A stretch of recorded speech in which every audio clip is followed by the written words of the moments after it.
Good evening. Welcome back. Good evening, Mike. It's been a busy month. It definitely So has. not only am I hosting, I'm actually hosting the entire space tonight. So let's see how things go. I'm just going to get everybody added as a speaker who's speaking. Got some exciting guests this evening as well. So bear with me 30 seconds or so.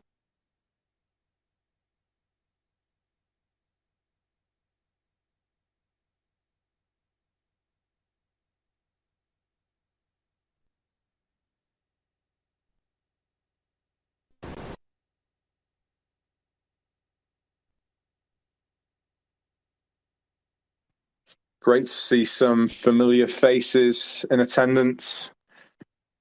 Expecting a bumper audience this evening with our special guests. I'm just looking at all these sound effects, thinking which one can I press?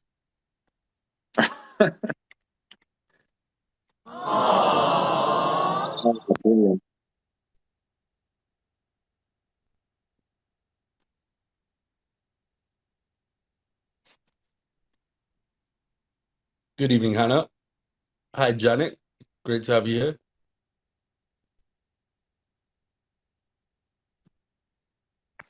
Hi, everybody. Really excited to be here.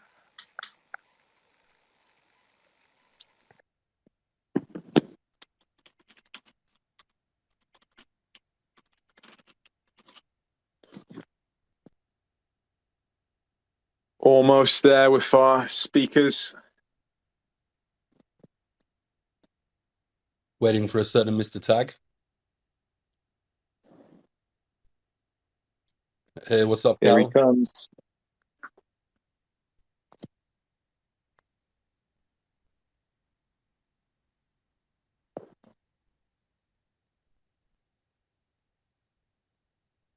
Right, I think we are almost there. So, as I said, it's been an incredibly exciting month for World Mobile. Kicked off the month with our cross-chain bridge announcement to both BNB chain and Ethereum. We've had our global app public release now live in the Google Play Store in select markets. We announced an incredibly exciting partnership with SingularityNET, who are joining us this evening. The latest iteration of public testnet has gone live. We attended Rare Evo only just this weekend gone, where we debuted our new eSIM. And there were also some exciting developments with AirNodes. So we're going to cover all of this and more this evening. Let's start off with a round of introductions. I'm Mike Blake-Crawford, Marketing Director at World Mobile, responsible for all things marketing, communications, and of course, community, including these Twitter spaces. I'll hand over to Micky. Good evening, or good afternoon, or good morning, wherever you are in the world. I'm Micky Watkins. I am the CEO of World Mobile. Mr. James Tagg.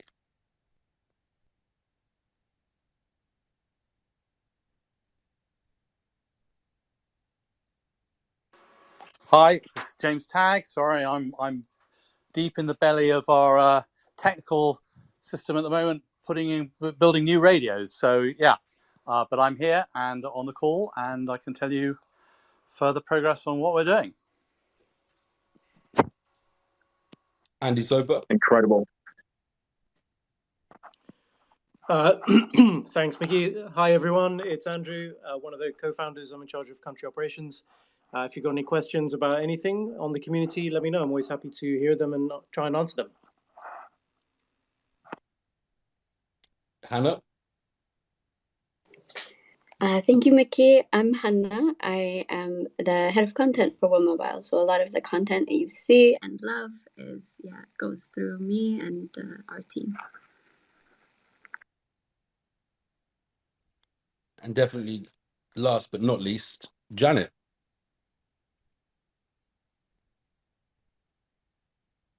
We just had a slight technical issue there. I've just invited Janet back as a speaker, so she'll be with us in 1 second. Janet, we actually met this weekend. Well, I say we met, but you met the World Mobile team at Rare Evo, where you were a keynote speaker after Mr. Charles Hoskinson, who is also joining us this evening a bit later on.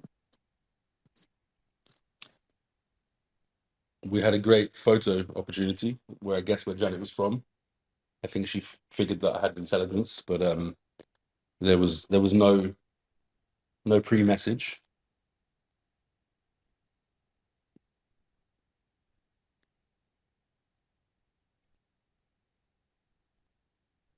Okay, we're still having a little technical issue. I'm going to wait for Janet just to disconnect and rejoin. And while we do that, it would be great to hear a little bit more about Rare Evo, Micky. I've seen a lot of photos. I unfortunately couldn't make it there, but I've seen so many photos, heard so many stories. I've heard about the 20-hour days, the building of the stand, promoting on app, launching an eSIM product, building an air node in the back of a Winnebago, and potentially even selling that air node. Micky, what were your highlights from the event? Absolutely, the Earth Node Alliance, that was meeting everybody or whoever was able to attend, was a great highlight, and getting to know them better. The one chip challenge, which was extremely spicy chip that 3 or 4 of us ate at the table. There would be Cal, Alex, Theodore, and myself. It was ridiculously hot. Not quite as hot as the chili that Charles fed me, but almost. And then, of course, seeing the community and seeing all the projects and seeing back people building in a bear market, it was wonderful. Dan Friedman from Zengate, they're doing a wonderful job with Palmera, and it was cool to hang out with everybody. And yeah, we did get our hands dirty building the stage, and almost got into an argument with FedEx for them trying to overcharge us, and I think everybody did actually at the event. And but in the end, it was a fantastic event, and Wes and Rands did a great job, even though the hotel was kind of half shut down.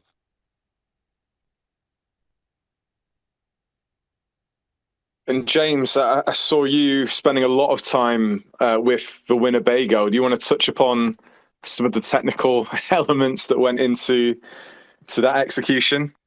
Well, we decided that we would build a fully mobile node. So we had a Starlink unit and a CBRS node, and that's all going back to our core. And of course, it was, as with all technology, not a simple matter of plugging it all together and going, yay, it works. So we had to do, quite a bit of work just to sort of, well, I'll call it fine tuning. It worked when we were here at the lab, and then of course when we get into the field, it doesn't do what we wanted it to do. So that was where the 20-hour days came from. But eventually we cracked it, and it's just incredible. Need to change the packet size for Starlink. If anyone else runs into that problem, little free help to the community. Packet size. Yeah, we set it up in the Airbnb that we were staying up in Denver, and I arrived quite late from a flight from Barcelona. I had to stop off at Chicago and then went to Chicago, and there was a delayed plane, and finally we got there, and I arrived, and James and Magnus were downstairs just with wires and bits everywhere. Nick Soper, also co-founder, he was Andy's brother. He is Andy's brother, but he was there making a barbecue for us when we arrived, and the guy stayed up until the middle of the night. But actually getting it from the house to the event and setting it up was really no ordeal at all. The guys did amazing, and it was a very strong mobile network, and some of the ENOs, especially Alex, I think he was the first person to receive an eSIM, was blown away by the coverage, the speed, and the overall quality of the network. So I was very proud of the team. Yeah, great. And I mean, I forgot to switch my phone back off of our network onto my home SIM, and I didn't realise until yesterday. So I was just using it without even noticing for 4 days. So that was pretty good. Yeah, you noticed it was better. That's what you noticed, of course. Of course. But We'll come on to that in more detail. Janet's back with us. Janet, great to have you joining us this evening. Hi, fantastic to be here. Thanks a lot for inviting me. It's lovely to see so many familiar faces here in Twitter. Hi, folks. Anytime. Well, Janet, it'd be great to hear a little bit more about yourself, your role at SingularityNET and your background. Well, thanks very much indeed, Mike. It's just great to be here. I'm Chief Operating Officer of SingularityNET.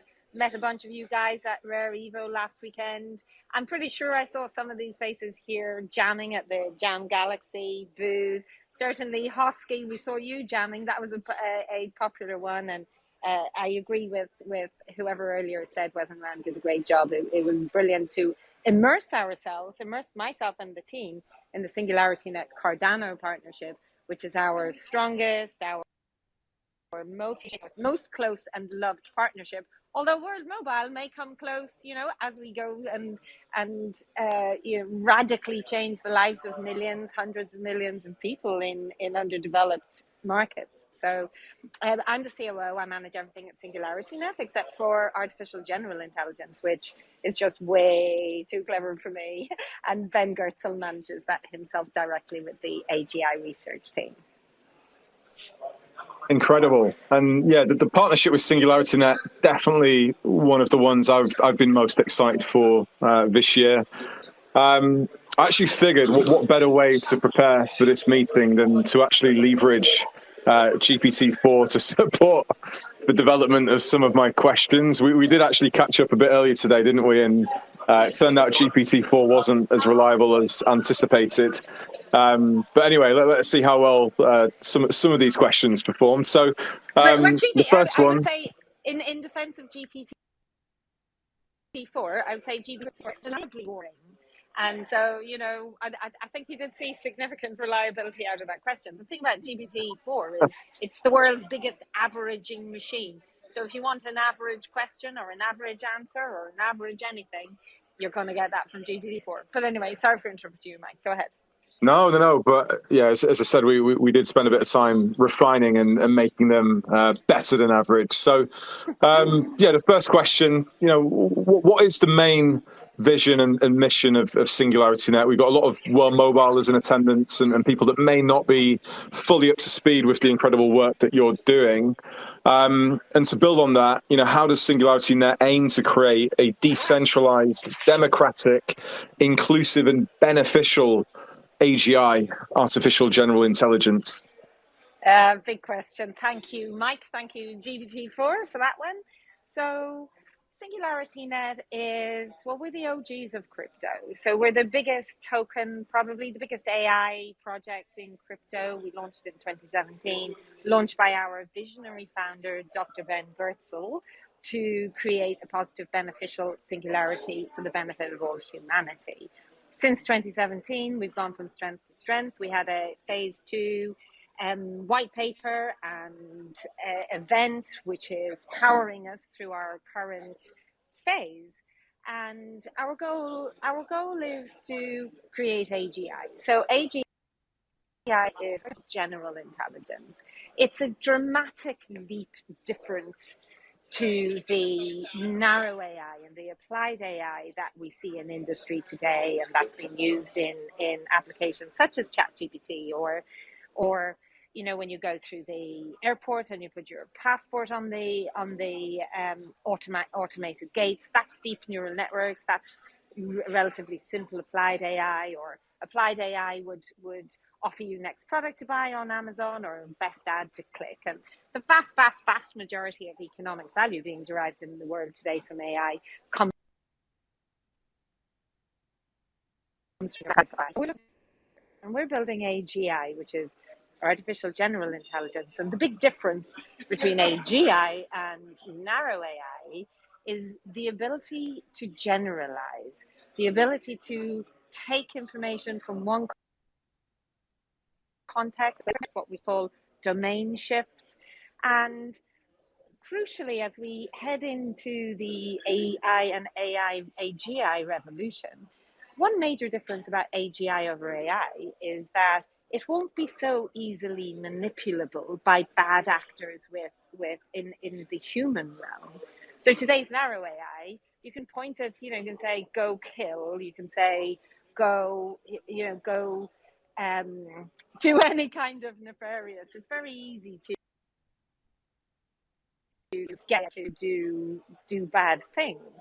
Whereas AGI, because it's general intelligence, AGI will have the ability to absorb and consider infinite number of stakeholder, shareholder values and perspectives, and it'll be able to make sure that its actions aren't just being driven by individual parties with individual goals, but actually when we're programming it to be ethical, to be inclusive, to be diverse, to be beneficial, it can make its own decisions about how to best serve humanity. So that level of, you could call it consciousness. There's a lot of debate around the word consciousness and what it actually means even in humans. But it will be a leap different. It will be a leap forward in the abilities of artificial intelligence. And our job at SingularityNET, Ben Goertzel has been working on this for 3 years. You know what they say, Mike? There's nothing more powerful than an idea whose time has come. The time has come now for SingularityNET technology. After 3 decades of incredible, disciplined, never relenting, big teams, core teams, where particularly neural symbolic AI approach to AGI. Now that is all really coming to fruition in this new AI revolution.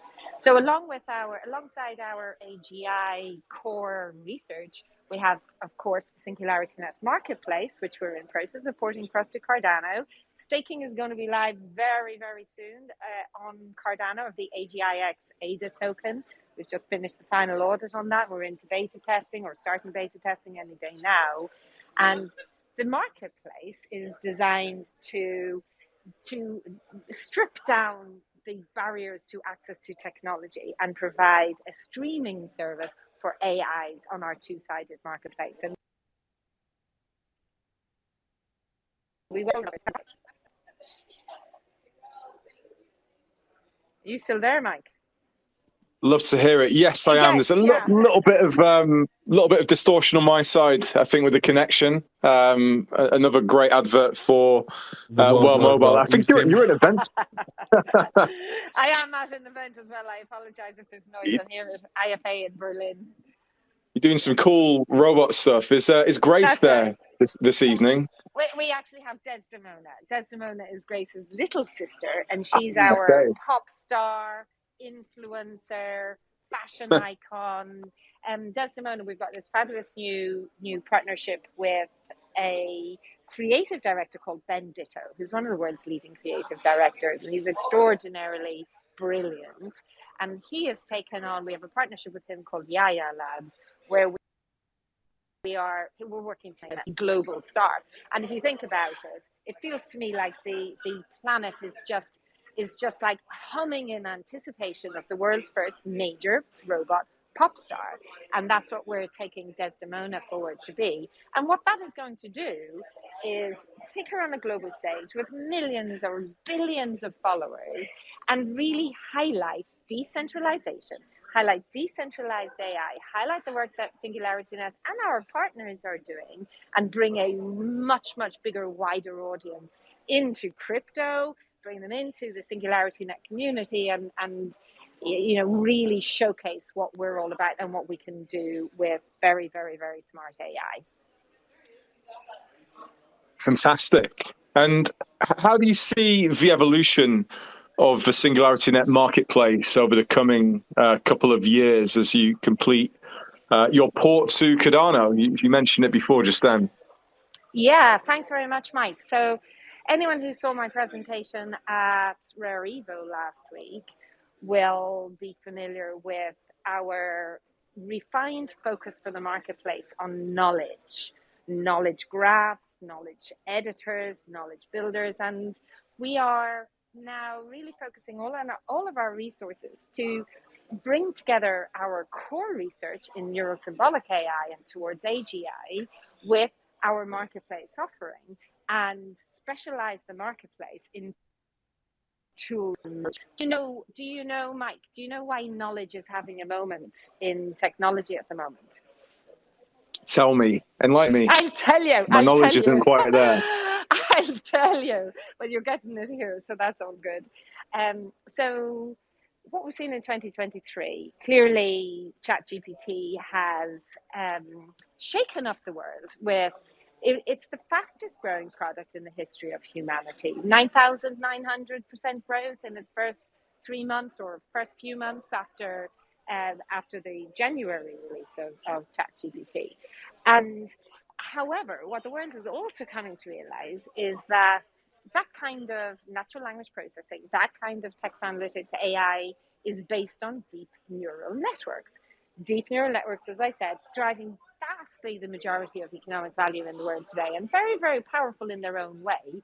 What deep neural networks do is they take a big bunch of data, like tons of it, the whole web, say, for example, and use it to drive predictive statistics about what would come next. What is the next most natural thing to say? What's the next most natural output if it's a DNN being used for a image service, say? But it has zero clue what it's doing. It has no knowledge. Its answers, it can completely hallucinate. There are many examples of ChatGPT hallucinating. My favorite is when it told Ben Goertzel that he was one of its founders and one of its original programmers and scientists. Now, Ben's never worked on ChatGPT, but ChatGPT just assumed you got Ben Goertzel, giant in AI. He was probably my maker. So as a hallucination, it's a pretty grim one, right, for a product to think that somebody completely randomly different was its maker. And that's because it's not grounded in any form of knowledge. Now, I was in Boston at MIT a few months back, and Sam Altman spoke, and he acknowledged that DNNs, LLMs large language models need something different to take them beyond their current level. Their current level is problematic because it does hallucinate.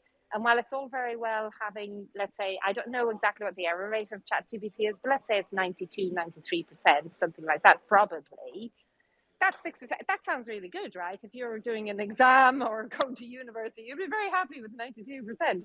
But if you're a customer trying to find out, where your lost bags are gone, or if you are a researcher trying to work out what are the next sciences that you need to look at, and it's spitting out complete hallucinations, it dramatically reduces the usefulness of that technology.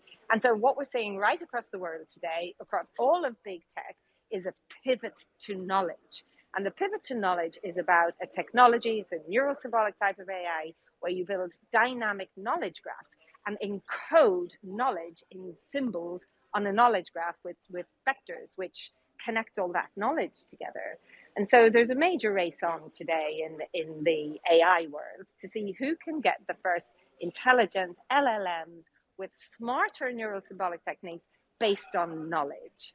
Now, knowledge is what we've been working on, knowledge graphs. We've got our distributed atom space, which we believe is the most advanced knowledge graph built in the world today. We're using it for our genomic fly-based data at the moment. And so we're taking our core research area of knowledge graphs and neurosymbolic techniques, and we're going to focus on building a whole bunch of really, really useful knowledge tools, knowledge bases on our marketplace that will enable these LLMs to take to the next level of usefulness, where they actually know what they're talking about.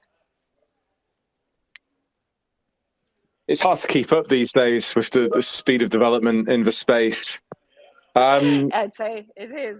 It's fantastic. It's fantastic. The speed is fabulous. It's like this year is a fasten your seatbelt year for sure. So as I said, this partnership is one that I'm incredibly excited for, especially in context of the opportunities it presents in regards to our blockchain-based loans and also the customer support integration. So which elements of our partnership excite you the most, and what exactly are you excited to showcase within these solutions? Oh, thanks. so much, Mike. Well, I can hardly contain my excitement at this partnership on the financial inclusion, access to funds that people need in developing countries and entrepreneurs need to get their companies off the ground. I came from 25 years in banking before I joined SingularityNET, and I worked on I was COO of a credit risk function. I'm in an investment bank. I worked on many credit projects, and really, really, I'm dramatically excited about being able to take your incredible geographic reach into underserved markets, use the data that we've got, and it can be non-ordinary data, use very, very fine data to be able to produce extremely personalized credit recommendations, credit ratings, credit solutions for people who really, really need it in countries that are still catching up with the developed world. So that's what I'm most excited personally, on a personal level. Myself and Ben and all of the SingularityNET team, we are 100% heart and soul committed to democratizing access to wealth, access to technology, reducing inequality, and achieving the cypherpunk goals of the original Bitcoin white paper. And together in this partnership, World Mobile with SingularityNET, I believe we're actually going to create a seismic shift in reducing inequalities and access to finance in the world today. So that's what I'm most excited about, just ripping it all up, attacking the markets of the big finance companies, and bringing growth and prosperity to people all over the world. It's just fantastic. I share in that excitement. Together we're unstoppable. Janet, thank you so much for joining us. All right, amazing to have you here. Have a great rest of your spaces. Sorry for dropping off. I've got to get back to this event. But thanks for having me here. Thanks enjoy Berlin. For following and listening. I will enjoy Berlin, and look forward to speaking again very soon. Thank you, Mike. Speak soon. Thank you. Bye. Thanks, Janet. Bye. Awesome. So that was incredible to hear about SingularityNET, learn more about their vision, mission, their evolution over the next couple of years, and touch upon the partnership that we're moving forward with. As we said, we bumped into them at Rare Evo. We had a fantastic time at Rare Evo. Saw many of the people in attendance this evening. Met lots of new community members too. What other events have we got in the pipeline, Micky, that we may see some of our mobilers at, and some of the other kind of telecoms focused events? We've got Mobile World Congress, Las Vegas, which is a very special one to us. So obviously, we've been here at the Mobile World Congress in Barcelona, which is next door to me, and we were featured as a standout project at the Foundry. But the one in Las Vegas, how cool is that? We go there as a mobile network operator with both licensed spectrum and unlicensed spectrum and our aerial network. So that is super, super exciting and a very proud moment for me, because we're in with the big league. And although they may not see us as the big league yet, we're absolutely coming. So we have that, and then immediately afterwards, we're exhibiting with IO at the I think it was called CNFT previously, but now it's called NFT LV, and some of the EarthNode Alliance are going to come there to educate everybody as to what an EarthNode is and what an EarthNode NFT is, considering it is one of the most sought after NFTs in the space, certainly in the Cardano space. And then there's a few coming up after that, but those two should be massive. Awesome. And at Rare Evo, we launched an exciting new product, and that product was the World Mobile eSIM. Now, I know a lot of people have got questions around the eSIM. Many of the mobilers in the community have signed up to our registration whitelist. But let's start with the basics. What exactly is an eSIM? Is it just an electronic SIM card? Yes. It is just an electronic SIM card. In fact, what happens with an eSIM is there is a very small chip that is built into your phone rather than having a removable one, and you are then able to add and remove SIM profiles from it. So you can get a SIM profile over the air, and it's then blown into that chip, and you do not have to have little bits of plastic floating around. So that's a very simple explanation. Okay, and why have we chosen to use eSIM technology? Well, the big advantage of an eSIM is you don't need to go into a shop to go and collect it. You don't need to post it to someone. So it's something where you can go to a website or even take a photograph of a generic QR code off a poster at an airport. You can click that image. The phone will immediately recognize it as the image for an eSIM and take you through the process of putting an eSIM onto your phone, which is all done completely electronically without any physical moving parts and so on. So it really reduces, from our point of view, it reduces the friction in terms of getting you to become a member of our service. We don't need to have a shop and get you to come to a shop. We can do it all over the air. And obviously, from the customer's point of view, it's much easier because you don't have to go to a shop.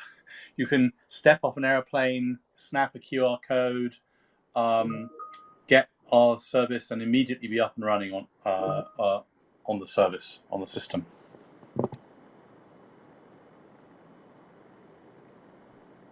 Incredible. And we've talked about the World Mobile eSIM being a new type of SIM card powering a new type of network. So what exactly are the benefits of using a World Mobile eSIM? I understand it's a global SIM card with blockchain functionality.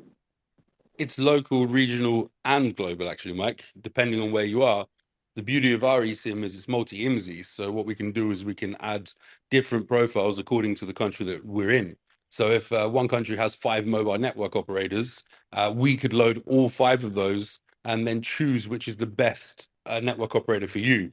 Do you value quality over price? Do you value price over quality? You will be able to set that and choose that within the application itself. But one of the great benefits is that the eSIM natively attaches to our infrastructure. So when it goes past any type of node, a licensed spectrum, a free spectrum, or an unlicensed spectrum, so CBRS, Wi-Fi, or in our case, band 71, it will attach itself to any node seamlessly. And then as soon as you've left, we'll be able to flip you to a partner network. So that's a real big advantage. What's sorry, forgive the question, multi-IMSI? I'm sure that's one that may go over some of the audience's heads. What does that mean? Each operator in the world has an identity for you. So it's International Mobile Subscriber Identity. And so it allows you to change identities so that if you are an Englishman and you go to America, you can become American James. So you change your IMSI from the IMSI UK to the IMSI USA. You now become American James. Now, of course, the nice thing about having a blockchain system is we can bring all of those different IMSIs back to a single DID. So I, James, am always James, despite the fact from a mobile point of view, mobile network point of view, I change identities as I go from England to America to France to whatever. So I become a local in the country. Which then allows you to benefit from the best possible rates and have no roaming. You're a local in local territory. That's right, and so there are benefits. Like for example, if you come to the USA, then you get you will be able to get a US telephone number with us, and therefore Uber will ping you and say they're late or on their way to your phone number. So there are benefits in being local, particularly to do with services like Uber and two-factor authentication and various other things like that, which don't work transnationally.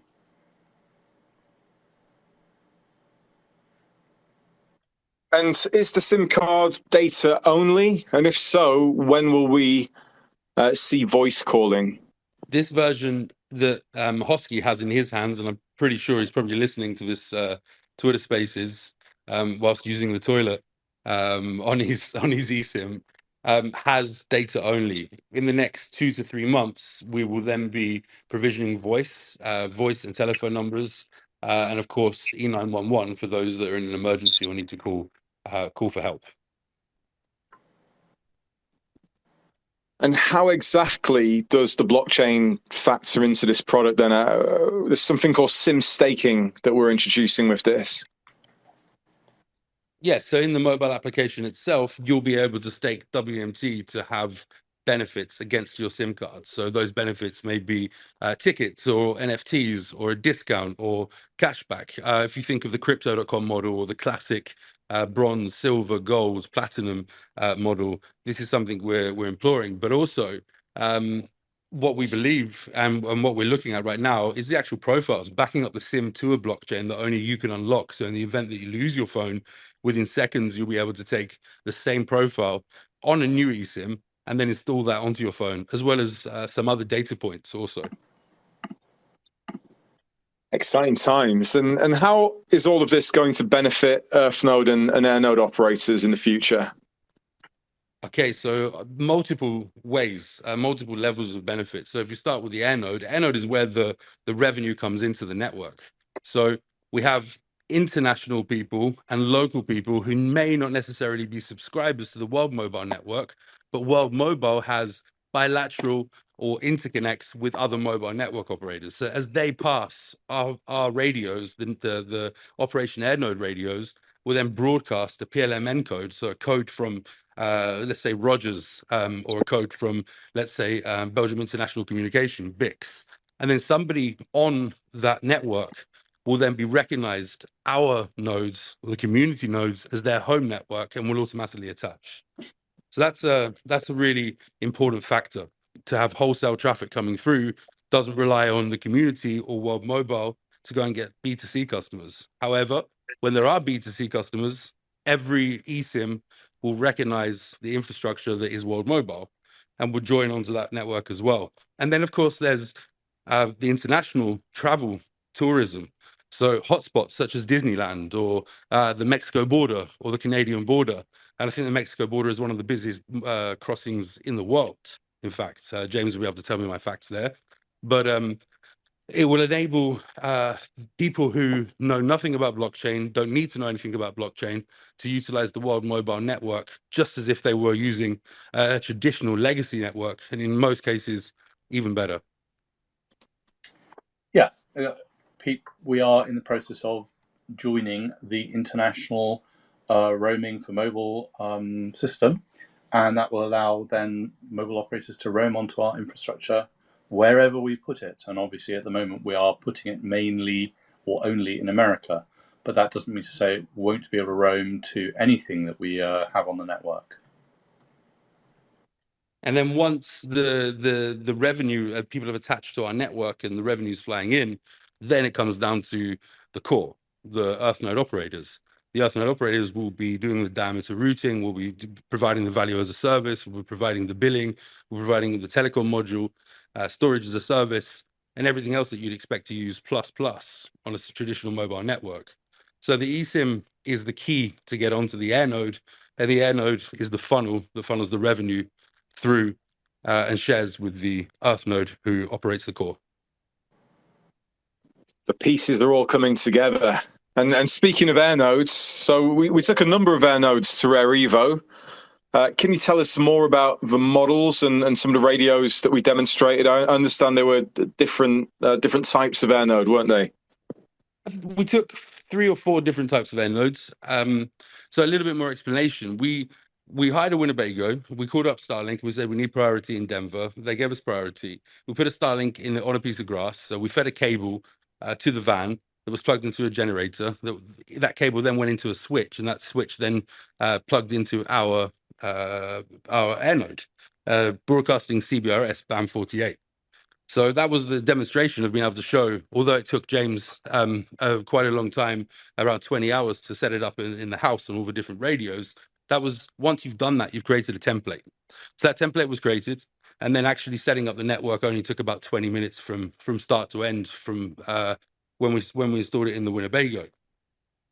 What we were then able to do was demonstrate to everybody that we could broadcast connectivity. So I think about 7 or 8 EarthNode operators and Hosky, we downloaded the eSIM.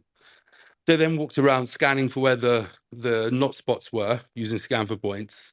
And I believe they used it whilst they were there. But the air nodes that we took, we actually came back with less than we brought, because we found some partners that want to launch in Washington. So they took one home with them. And now they're starting to install that with the support of World Mobile. And they have around 100 different locations in Washington that they're going to put up additional air nodes. And that was a very big moment, right? That was the first air node that wasn't set up by World Mobile in the United States of America. In terms of hardware, we took a few off-the-shelf providers. So it's common knowledge that we have made our own antenna. And it's common knowledge that we're working with the provider or the manufacturer for Google Loon and their radio. But this is a different type of radio. What else we want to do is to allow people to buy off the shelf. Often they'll buy from us because we get at better rates, because we buy in bulk, and we want everybody to have the best price possible and the best equipment possible and the best guarantee and warranty possible. But what we want to do in order to make World Mobile and Operation Airnode grow to the next level, to a very big state, to get tens of thousands or hundreds of thousands of airnodes out across the USA, we need to have off-the-shelf equipment. So we took around 4 or 5 different products and demonstrated them. Yeah. So it sounds. Oh, sorry. Yeah. No, we talked. Exactly right. We took 4 different products. Most of them were actually Class B. So there's Class A and Class B in CBRS. Class A is basically low power indoors, and Class B is high power outdoors. And most of what we took was Class B, high power outdoors. And that gives you 1 to 2 mile range and decent number of customers, decent good data rates. In fact, the indoors ones give you pretty good data rates. That's not the limitation. It's just if you're only putting something into your home for you and your close family, you don't need a huge unit. So we took those, but most of the people who are building networks are wanting the larger units because they want to provide service to a lot of people with a lot of range and as much data capacity as that they can eat, really. And so that's what we took and demonstrated. Yeah, Alex, Chef's brother, he actually managed to get a download speed of around 330 megabytes per second on his handset directly from the node, probably around 60 meters away or 70 meters away. So they're pretty good units, in some cases better than the units that you'd be using from traditional cell towers. I mean, they're high data rate units. I mean, we were getting multiple people getting 10 plus megahertz, 10 megabits per second downloads on the system, which is it's pretty respectable. It's the performance at the margin that people worry about. Yes, you can get terrific data throughput if you're right next to it, but obviously you want terrific data point throughput when you're far away, and you want that to fail gracefully, not fail as a brick wall.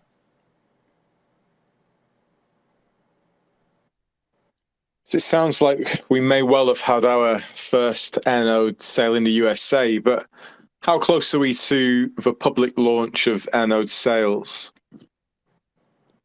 September. I would say middle to the end of September, the Operation Airnode website will be live and people will be able to choose their hexes and the type of infrastructure they want to put there and purchase the first. We'll be rolling out in batches. We aim to roll out 20,000 in the next 6 months to 9 months. But we'll do that in batches because we want to support the network, just as we have in Zanzibar. It's a little bit different than Zanzibar because this is cellular. Zanzibar was mostly a Wi-Fi based network, except from some tests with the Project Tara from Google and some other spectrums and working with IoT.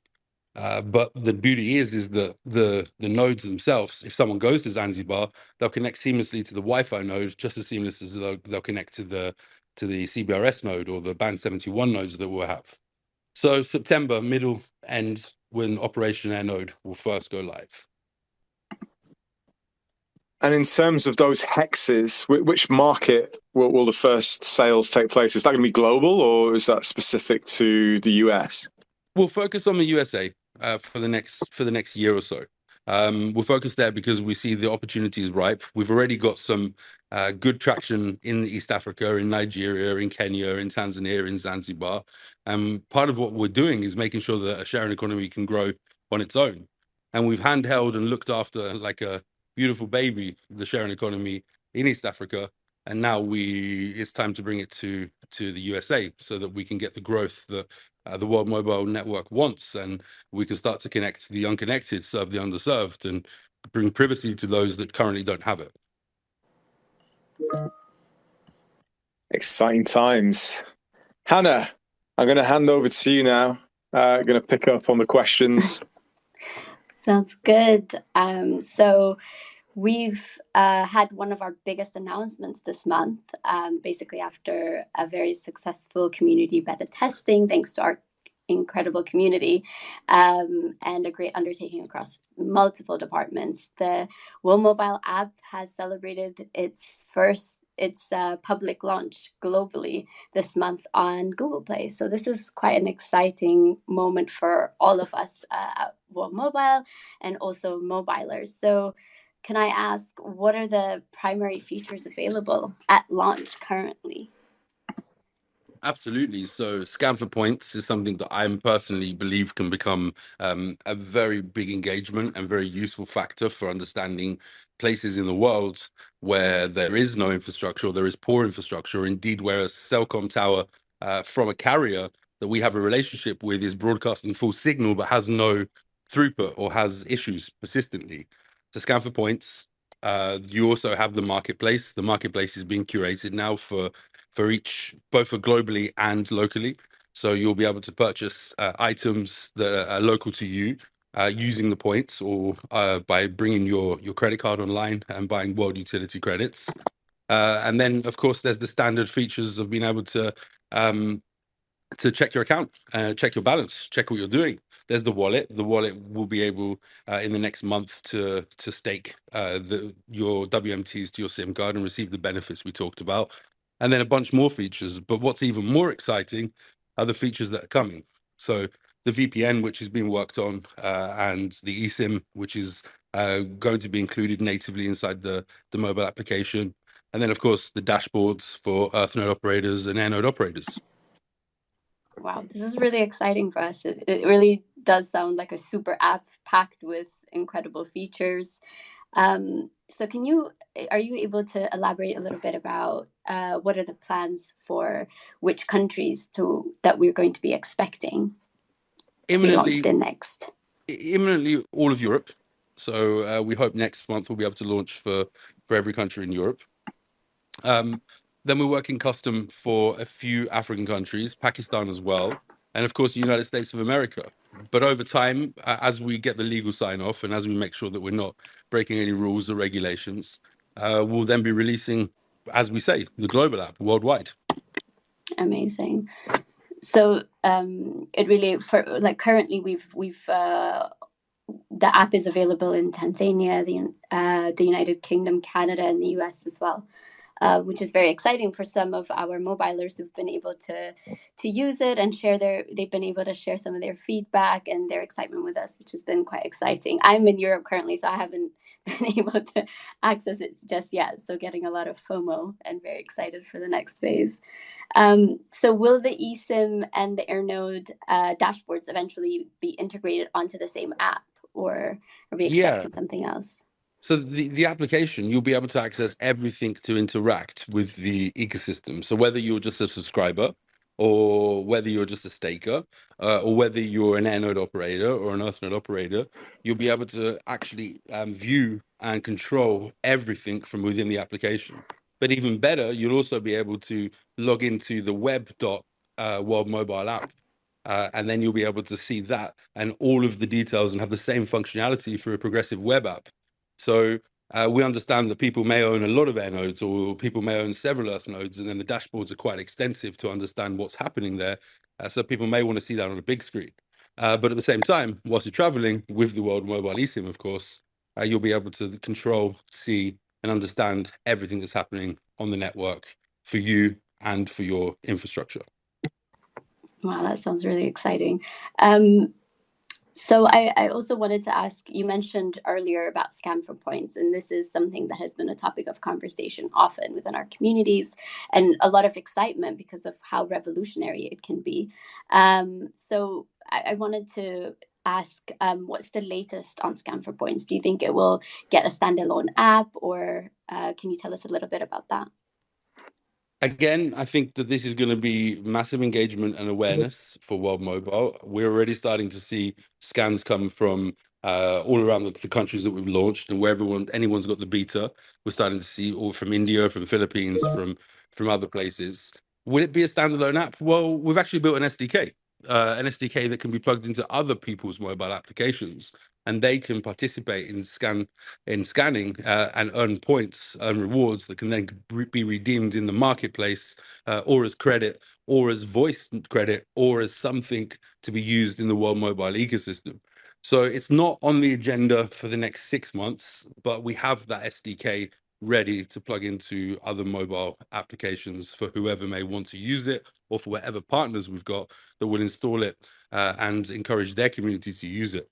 It's a massive industry. It's extremely valuable, this information, this data. If you look at speedtest.net, Ookla, and you see what they've done and how big a company they've built themselves on just this data, well, I would argue that our data is even more precise and even more informative for such things as understanding networks and the state of current networks. And GSMA, ITU, I would imagine over time will be very interested in that data. And of course, that data will be voluntarily shared by the users, or not shared to a third party, because that's what the DID does. That's what the IPDRs do. They allow the user to choose who he or she or they would like to share with, and then of course they get rewards for that.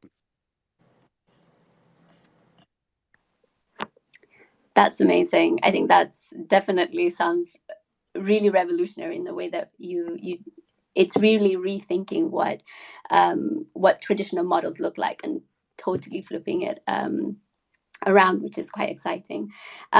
So I'm one of the many iPhone users who are wondering, when iOS, Micky? It's being worked on.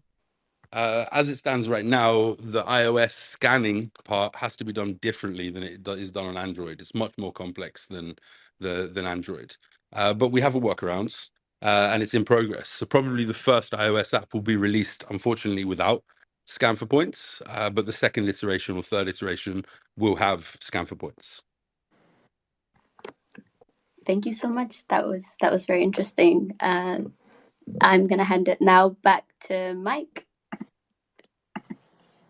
Hey, so some sad news. Unfortunately, Antonio is traveling this evening on a plane and can't connect to the Twitter space. So we won't go through our usual roadmap and technical update in as much detail as usual, but for the EarthNode operators in attendance this evening, just to confirm that we are planning to host the next EarthNode operator call next Tuesday. So we look forward to speaking to you in a bit more detail around all things EarthNodes, testnet development. But I mean, in terms of public testnet, I'm sure you've all seen that we're currently going through the process of rolling out the next iteration of testnet, where we'll be adding leader set selection, processing of Cardano epochs, telco module, and the Cardano chain follower. So much more detail on that to come on the EarthNode operator call. And of course, we'll be sharing that detail with the wider community across our social channels.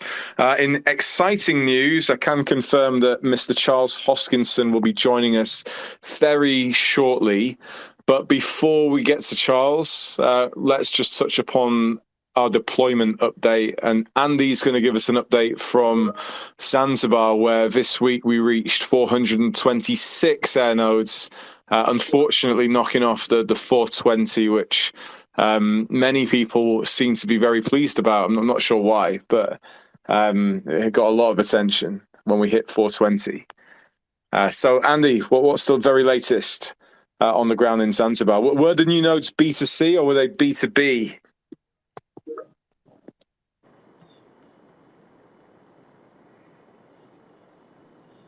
Andy, you're not using Slight the World technical Mobile issue Ecosystem. here. Andy is just They were reconnecting. He's accommodations. on So a. Oh, I'll jump in here until here Andy he. can speak. He says he's a speaker, but he's messaging me saying that he is not a speaker. So yeah, we hear We you. can. Great stuff. Yeah, I had some technical issues. My phone broke a couple of days ago, so I'm on a spare one. I don't know why everyone got excited about 420. I've got some ideas, but it's just a fun number, isn't it? Yeah, for what it's our numbering code. It's our MN mobile network operator code, which is cool. And yeah, I think it has some significance around the world. Elon would also say it's a cool number. Yeah, maybe when we were a bit younger. Really, we've been asked, Andy, the rollout in Zanzibar. Yeah, so the focus is, it's the same as what we mentioned last month. It's a continuation of B2C, business to customers and business to business air nodes. So what we're doing is we're doubling up the B2B nodes so that they can be used on the public network side as well. A lot of progress on the east side and the north side of the island. And we're starting to grow the sales organically and gain quite a lot of momentum over there. So just really happy with the progress the team has made and the changes that we've made to create that long-term progress. And the big question, the question that always comes, Telegram, Discord, Twitter, and on Spaces, what is the latest status with the Aerostat launch? Yeah, well, we had a deadline of the end of the month, so we wanted to just give a quick update. So we have now received permission to launch an Aerostat, not in Zanzibar, somewhere else, in the month of September. So that's all I'm going to say for right now, but we're very excited and we've been working really, really hard on this one. Exciting times. Thank you. Yeah, a lot of hard work. And how quickly do we expect to roll out in the United States then, this Band 71, where we got the Spectrum and CBRS? How quickly will that happen with the launch of AirNode sales? Well, I mean, Micky touched on it just now. I mean, we've already sold the first one, so that's being rolled out right now. I think, I'm personally heavily involved in the supply chain, so ramping that up is a huge task. So the question is, it's not really when are we going to be rolling out, it's how quickly we can scale up the supply chain and get the scan for points working with the supply chain and the orders on the OPAN website. That's getting that magic working is the trick. But yeah, in the next couple of months, like we're going for it. Yeah, Andy and team have been working extremely hard for the last 6-9 months to make sure that we can actually roll out thousands and thousands of nodes over the coming months as the appetite for Operation Air Node becomes more and more. But Charles and Emmanuel are currently driving through Nevada, where we have our Band 71 with very patchy signal. They've been joining, and they're just about to put up a Band 71 radio with our antenna that we've developed at the University of San Diego to test some range and get some data from this particular setup. So there are nodes. There's also an ISP. I won't give the location away, that we're working with that is very similar to the progress that we're making in Pakistan, but of course in the United States of America, and we're upgrading them from a 1 payment line to actually a 3 payment line with streaming services and with eSIMs.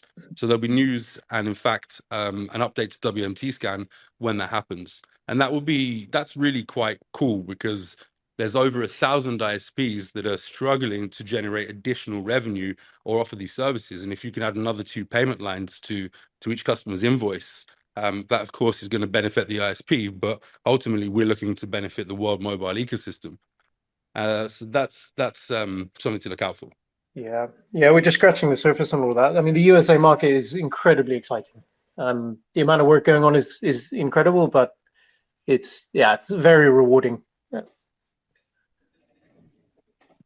And James, what's the latest with our antenna in the US and our partnership with the university? The antenna is on the UCSD roof at the moment. We've managed to punch through the roof, which doesn't involve making holes in UCSD roof. UCSD, the Qualcomm Institute, actually has a roof specifically for testing antennas. And so that when they built the original building, they actually built ducting in through the whole building, so you can put an antenna on the roof and then bring it into a lab anywhere on the 5th floor. So we've been through that process. The antenna is up there, and we're just getting ready to power it up, which requires some permission from the government, and then pressing the big red button and firing it up. So, and then there's a sequence of things that we're going to do with it as we increase its capacity, range, and put different radios onto it. Exciting times. So Africa, America, AAA, what's happening in Asia, Pakistan? When can we expect to see air nodes on WMT scan? The partner there is rolling out completely on their own. They are a backhaul provider. They have around 755 miles of fiber throughout Lahore.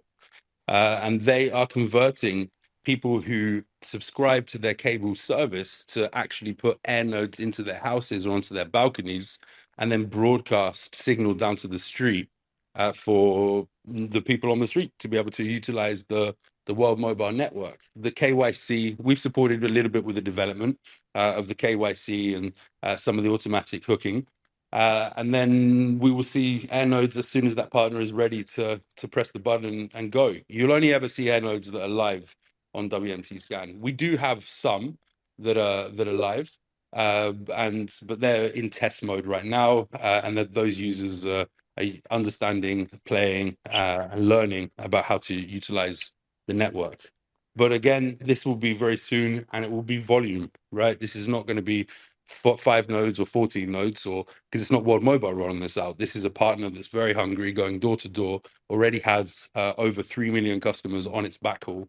So the potential there is in the hundreds of thousands of air nodes in a good time.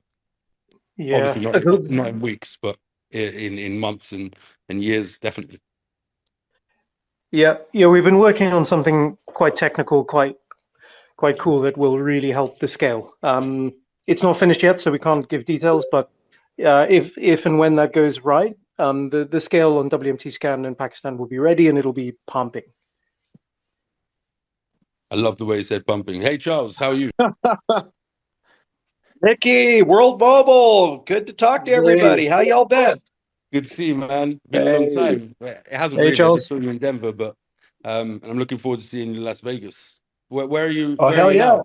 Are you at the ranch? Oh, I'm at I'm at the headquarters. I'm over in Longmont, and it's just been a brutal day, man. Been working since early in the morning, but every day we're getting shit done. It's a busy time. Smashing it as always. Well done. You guys are too. The amount of progress this year has been crazy for World Mobile. Yeah, it feels the months actually feel like a year each month, right? It's we get a lot done. When I look back at actually the announcements that we made, the progress that we made, the core plugging in, the network actually coming alive, the licensing, the marketing, the partnerships, it's what I promised you, right? We're going to do this. We're going to become the biggest mobile network operator in the world. And that's the aim, and I'm not going to stop until we certainly get somewhere close to that. Are you saying the backbone of the internet ought to be decentralized? All the on and off ramps ought to be decentralized? I'm just blown away that somebody thinks. Definitely. Charles, great to have you with us again. It's been a while. I think it was May you last joined us, and that was a fantastic conversation, a fantastic Spaces. How was Rare Evo? Loved your keynote. It was great to see you there. It was a great event. What's really nice about these mega bear markets versus the mega bull markets is that almost everybody that attends these events are builders. So you get fewer people, but much more meaningful conversations. I remember, like at the height of the bull market in 2017, going to a conference in Malta, and 8,000 people went to this fucking Bitcoin conference, and The elevator took 45 minutes to go up and down the elevator because the hotel was just at such capacity. And everybody there is when moon, you know, we're going to make so much money. And they didn't really give a shit at all about real products, real solutions. And so went to Rare Evo. Every single person who attended there was a builder. During my keynote, I said, you know, anybody here building on Cardano? I think, Micky, you were in the room, but it was like 90% of the people I saw, you know, were raising their hand. And it's really incredible to see just a level of development that's happening, and all the cool projects. Book.io was there, the Ape Society was there, the Load Wallet guys were floating around. We did a Hydra master class. We obviously did a workshop for SanchoNet, and they were all packed houses with people. Actually, on the Hydra side, people went from zero to hero. They actually took a guide and they launched within an hour their own Hydra node and used Mithril to bootstrap Cardano and all kinds of crazy shit. So it's real cool to see that not only is the community building, that the tools are getting to a certain level of maturity, both from stuff IO's constructed like Plutus and Marlowe to community stuff like TX Pipe and Aiken. It's all coming together quite nicely, and it's fun to see that ecosystem. Yeah, it's not just passion anymore. Actually, people are doing, right? Before it was a lot of passion. I'm going to do this. I'm actually doing it.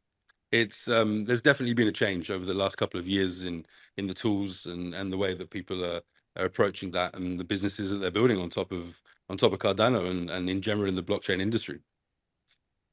But you know, the core principles stay the same: 2,100 days plus of uptime, no downtime. We've beat all the big Fortune 500 companies in terms of that. So good backbone. Extended UTXO is really starting to come into its own. Plutus version 3 is underway, and V2, a lot of dApps are starting to upgrade to that, and we're starting to see the fruits of the labors with the TVL of the network doubling this year and a high amount of transaction volume. You know, and then you take a look at a lot of the things like liquid non-custodial staking with Ouroboros. Actually, there are regulators right now in the European Union talking about we should regulate this differently than we regulate custodial non-liquid staking. In fact, there's some discussions happening in certain countries that shall remain nameless, where if you're a custodial non-liquid staking, that you should be under Basel III and actually be regulated like a bank or a money service business. And if you're liquid non-custodial, like our traditional stake pool operators are, that actually it has a different regulatory structure. In some cases, no regulation. So it not only is it like, wow, deterministic fees and state and channel isomorphism and extended UTXO, all this stuff is awesome. But it's also saying, wait a minute, these things are actually distinct and different from all the other protocols, and they need to be treated and regulated differently. And it looks like Cardano is really becoming that backbone of trust. So I'm incredibly bullish about how that's going to grow and evolve, and how people are going to kind of stay here and be along for the journey, you know, for the years to come. Charles, I've heard on the grapevine that there's this potential installation at Twin Pines. Are you going to be one of the first World Mobile Airnode operators? And I'd love to get your thoughts on the World Mobile eSIM as well. Well, it's real cool stuff. I'm actually, I got a Pixel on the way that I'm going to use as a dedicated phone just for World Mobile, because I want to do a comparative test. You know, I want to see how the network stacks up against other networks. And I'll carry two phones with me, and I'll see which one's stronger. But yeah, you guys did come out to the ranch, and we installed some radios up on my tower. We would have already had them running a few months ago, but I had a lightning strike, and it roasted my microwave dish and all the radios on the tower. But we got those fixed up and replaced, and we put a lightning cap on the tower. And so now we have a good installation out there. And, you know, just give you a sense of what the current cell phone infrastructure is. It's a dead zone. So you just don't get any signal at all for most of that ranch. And it's going to be a lot of fun to actually call people from a cell phone with equipment that's being hosted there. And, you know, it's about 54 square kilometers, that area. So it's quite a big area to actually do that. And we'll see what the quality looks like. But overall, it's just so cool because the cost of running this equipment, deploying this equipment, is actually quite modest, all things considered. And you can get a reasonable range out of it. And the fact that could become almost like a citizen micro ISP, and there's a coherent framework for these things to plug together, this really is the model that's going to connect the unconnected. And you know, we tend to think of unconnected people as people in Burundi or people in Zanzibar, but there are millions of Americans that have no access to internet where they live, or very limited access to internet where they live. And I'm the kind of guy that if I don't have internet, I'll pay to have trenches dug and fiber optic cable laid. But most people can't afford to lay 18 miles of fiber optic cable in the ground. They just have to accept bad internet. And now we have this model where a small group of people can come together in a community, build citizen infrastructure, and basically have something that's a better product than a multi-billion-dollar Fortune 100 company. That's extraordinary to see that and be actually a micro ISP. The hairs on my arm go up when you say it, because that's it, right? There's this, you're suffering from the rural problem, and then others suffer from the Swiss cheese problem where there's holes in connectivity, and all of these problems can be fixed by the people for the people, and then generate the revenue that that mobile networks are generating for a fraction of the price, because they're not buying from the Samsungs, the Ericssons, the huge license fees, the huge core license fee. We managed literally to democratize telecommunications and put it in the hands of the people. Yeah, decentralization is a chain, and you're only as weak or strong, I should say, as your weakest link on that chain. So you can have a very decentralized software development process and an on-chain government and DAOs all the way down and a fair token launch and all these things. And if all of that runs on infrastructure that one guy controls, well, at any point, that person can shut you out of the economy, as you see with the Great Firewall of China, or a lot of these nations that built internet after the United States did, and they were clever about how they put it together so that they could have a central point of failure. So it's super important that you have a resilient citizen-controlled network layer for people's on and off into the internet. That's a human right, and ventures like this are really talking about not only how do we get that infrastructure done, but also how do you build an incentive layer on top of it so that it's self-sustaining. And it's just like Bitcoin mining. I remember when Bitcoin mining first came out, there were no incentives, no one cared. Now it's so incentivized that, in Gillette, Wyoming, right across the street from my construction warehouse, because I own a construction company up there, is this funny building that's really loud and hot. And we went took a look at it. Turns out it's a Bitcoin mining facility. And to show you how decentralized these things are, I don't know who owns that building. Like, Gillette is not a big town. There's 35,000 people, and I'm like the crypto guy there. And they built a Bitcoin mining pool literally right next to our infrastructure. We don't know each other. So it's pretty remarkable what you can get when you get the incentives right. And so analogously, connecting the unconnected, if you can follow that same thread, it'll organically happen, and you'll have millions of people around the world running that infrastructure. And something that we don't really speak about, because we speak about connecting the unconnected, we speak about filling in the Swiss cheese, so that's the underserved. But actually, privacy is where I come from, right?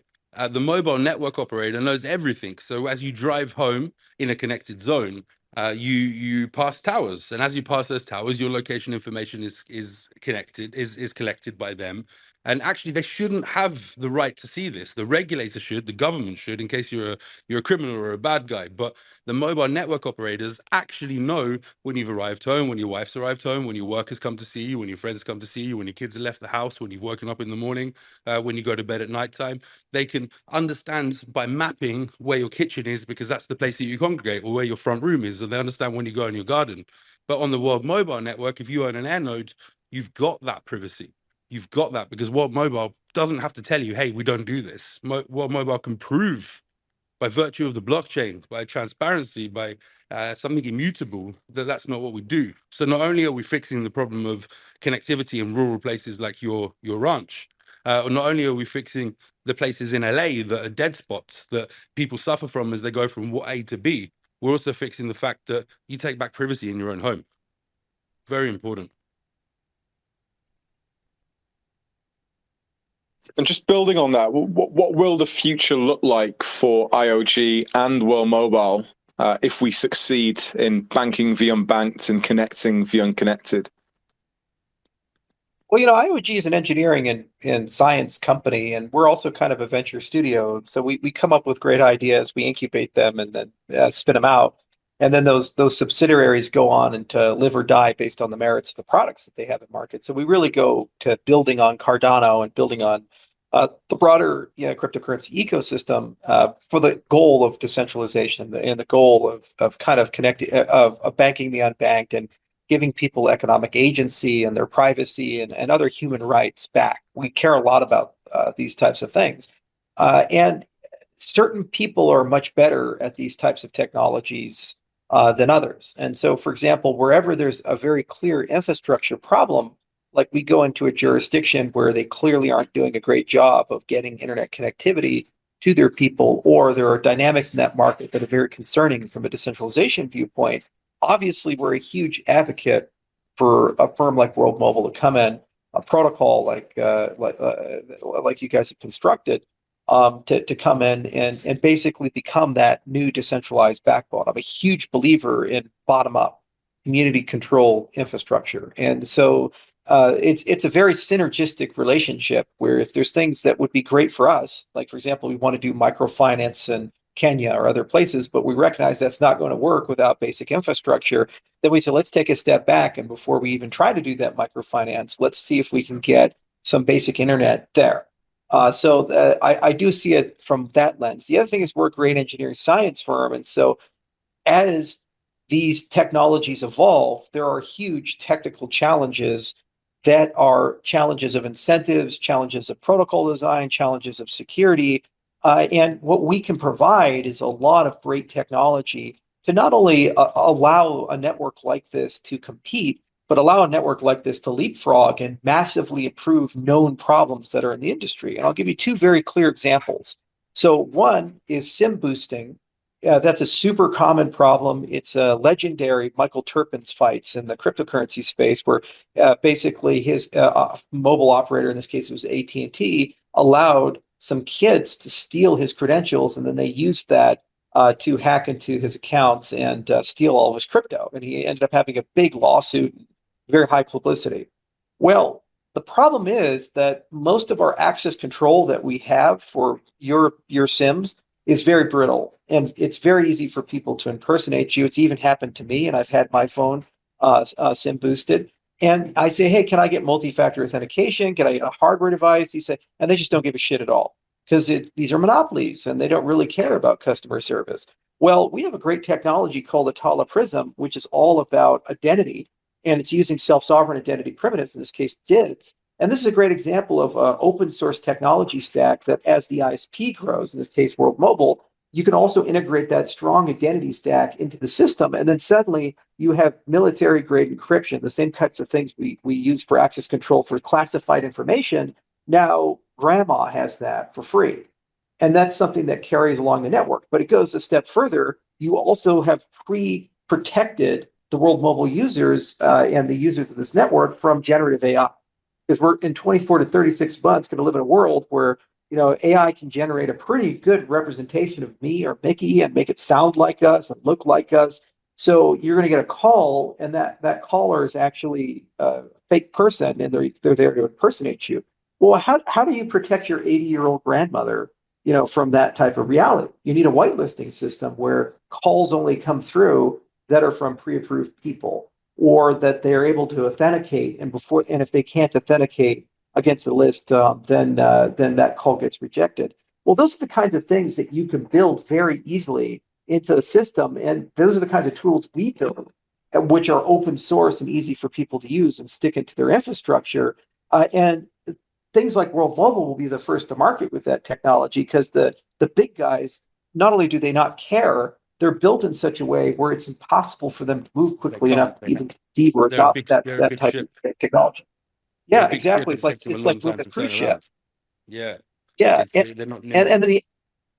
And the other side of it is a non-creds, and that's another standard from the W3C that's a companion of DIDs. And a non-creds give you a new identity capability beyond just authentication. So all the time you want to prove something to somebody, but you don't want to reveal the underlying information. Let's say you want to prove that you're a US citizen, but not give your name, or you're over the age, like your drinking age, 21, or you're a member of a company and you're eligible for access to some place, but you don't want to reveal who that particular person is. So anonymous credentials basically is kind of a framework to think about all that, and we're going to support that. And then, the integrators that kind of bring in this technology, that just becomes something that's there.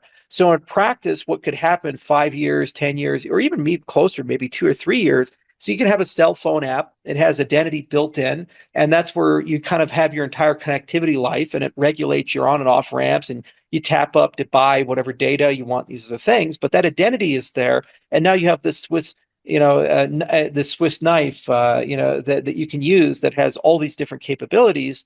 And that's all just there to the subscriber, free to use, and it's self-sovereign, meaning you own it. It's part of that. You can't be shut out. It becomes kind of a de facto ID system. So those are just two quick examples of some of the technologies we built, but we also built scalability This space was downloaded via spacesdown.com. Visit to download your spaces today. technology and all kinds of crazy stuff. And we make those available. And when people build on the chains we support and work with, they kind of get that. And then their engineers get to decide, and their product people get to decide, how do we deploy those in a way to kind of maximize the utility of the system? So I'm super bullish and excited about it. Yeah, we've got 2,315 days left to achieve our target of connecting 1 billion people, which I've promised the United Nations and the ITU. And IO there is right there by our side. You know, it's there's a marriage here. There's a serious commercial relationship that's been in place for the last 4 years, 5 years. IO is a shareholder of World Mobile, and we're super excited as to what the future will bring. And if we can get anywhere near that target, which I truly believe we can, although I wouldn't have stood up and said it, then this will be the biggest mobile network operator that's ever existed. So it is bullish, extremely bullish. And to have someone like Charles and to have IO on our side is a great honor, but also a great advantage. 168 scientists with over 180 papers across, I think, a dozen institutions from Tokyo to California. And everything in between, and over 10,000 citations. It's actually the largest cryptography research portfolio in the world for cryptocurrencies. And what's really cool is it's very easy to start talking about telecommunications in that, because our other competency is distributed systems. And if you squint your eyes a little bit, turns out that that's basically intent-driven networking, which is the future of telco. And that's what we do. And so having an applied partner that has a mission to go and get to those billion people, basically what you're saying is, let's go create the world's largest decentralized backbone for networking. And oh, by the way, it's also a distribution engine for a new form of identity across the entire internet, which is going to solve all the problems that AI is creating, all the bots, and it solves all the access control problems, and ultimately completely removes all that fraud and scamming that occurs. But you get that for free as a consequence of rolling out these types of systems. So it's a super exciting thing. And it's just, frankly, the internet we deserve. We were promised this back in the 1970s and 80s when people were talking about the whole Earth catalog and, you know, all these things. And then what we got was AOL. And then later on, we got Comcast. And then later on, what we got was, you know, Google and Amazon and YouTube. And all this stuff is basically these giant curators. And they basically tell you what your experience is going to be. And at any given moment, if they don't like you or you say the wrong thing, they can push a button and shut you out. And your entire digital life comes crumbling down. And in many cases, if you're an influencer or you derive your revenue online, you basically get fired and you've lost your livelihood. That's not what we signed up for. And connecting the unconnected is about solving that problem. As much as it is about building towers, it's about building a digital web that's resilient and completely community controlled. And it's super exciting to be working with projects where this is the direction that they're pushing us all in, just by the nature of the technology they deploy. Epic. That's all I can say. Charles, I'm mindful of the time that we've got with you. I just wanted to congratulate you on Mithril launching onto Cardano mainnet this month. But you know, why is Mithril such a vital component of the Cardano ecosystem, and how does it benefit Cardano as a whole? So Mithril is a super cool utility that we have. So basically, you have a lot of stuff that happens. And what you want to do is generate a proof that all that stuff happened, but you don't want to have to store all of that stuff. So when you talk about connecting the unconnected, and blockchains are the back end of it, the problem is blockchains, if they're used, are going to get really large and heavy because they record and keep all the history. Well, I can't put a terabyte worth of history on a cell phone. It's just not going to work for anybody, nor should we even endeavor or try to do that. But what if I could give you a proof of all that history, and anything that's relevant to you, you have a small proof, and maybe it's like a kilobyte in size, and that proof basically gives you the same level of security as if you had the underlying data. So this is a big story, and you know, it's where you see rollups and you see recursive snarks and NIZK, non-interactive zero knowledge. Well, Mithril is a super lightweight primitive that effectively accomplishes that for fast bootstrap and for high security with like clients for the Cardano network. So what we did is we followed a very agile process where we wrote a paper and we implemented that paper. And then what we did is we had the stake pool operators start running it and they've been great partners. And there's a good minority of the network that's kind of producing these cool certificates. And we already have one of the best research groups in the world. It's a collaboration between us and a professor from Boston University who worked with Algorand. His name is Leo Raisin. He's a top information security guy. He wrote the compact certificates paper, and we've already finished the next version of Mithril called Mithril 2. So the basic idea is we're going to submit that to Eurocrypt, and we're going to get that published soon. And then we're going to put that Mithril team and basically implement Mithril 2, which is like the final form. We've gone full Goku. And what that final form is going to be is basically something that we try to pull right into the node itself. And then we have it in the block structure in the node, and stateful operators run that. Well, the long and the short is once that's fully integrated into Cardano, it goes from like a cool thing that wallets can use for fast bootstrap or full nodes can use for fast bootstrap to something that every single application built on Cardano or the Cardano ecosystem and the broader sidechain ecosystem can use as a primitive for data availability and for fast bootstrap. Okay, so what that translates to is that you can start programming this stuff so that when you have your cell phone client, all that history, you could just use a proof for it. And that means you have a very lightweight experience. It works on grandma's phone, but you get the same level of security as if you're running a full node. And that's just the beginning. And there's a lot more sophisticated primitives we're building as well. And some are being put into Midnight, and other things are being put into the sidechain framework. But over time, they'll gradually work their way into the Cardano protocol. And then that just becomes available as a base piece of infrastructure. So why do we care? Well, we care because it gives you scalability, because you can do a ton of things off chain, but then you get the same benefit as if they happened on chain. We care because they can enhance privacy. And we also care because they really improve the user experience for everybody. And Mithril is a little different from your normal zero knowledge in that the proofs are actually generated by stateful operators and verified client side. We designed them for ultra fast, lightweight verification.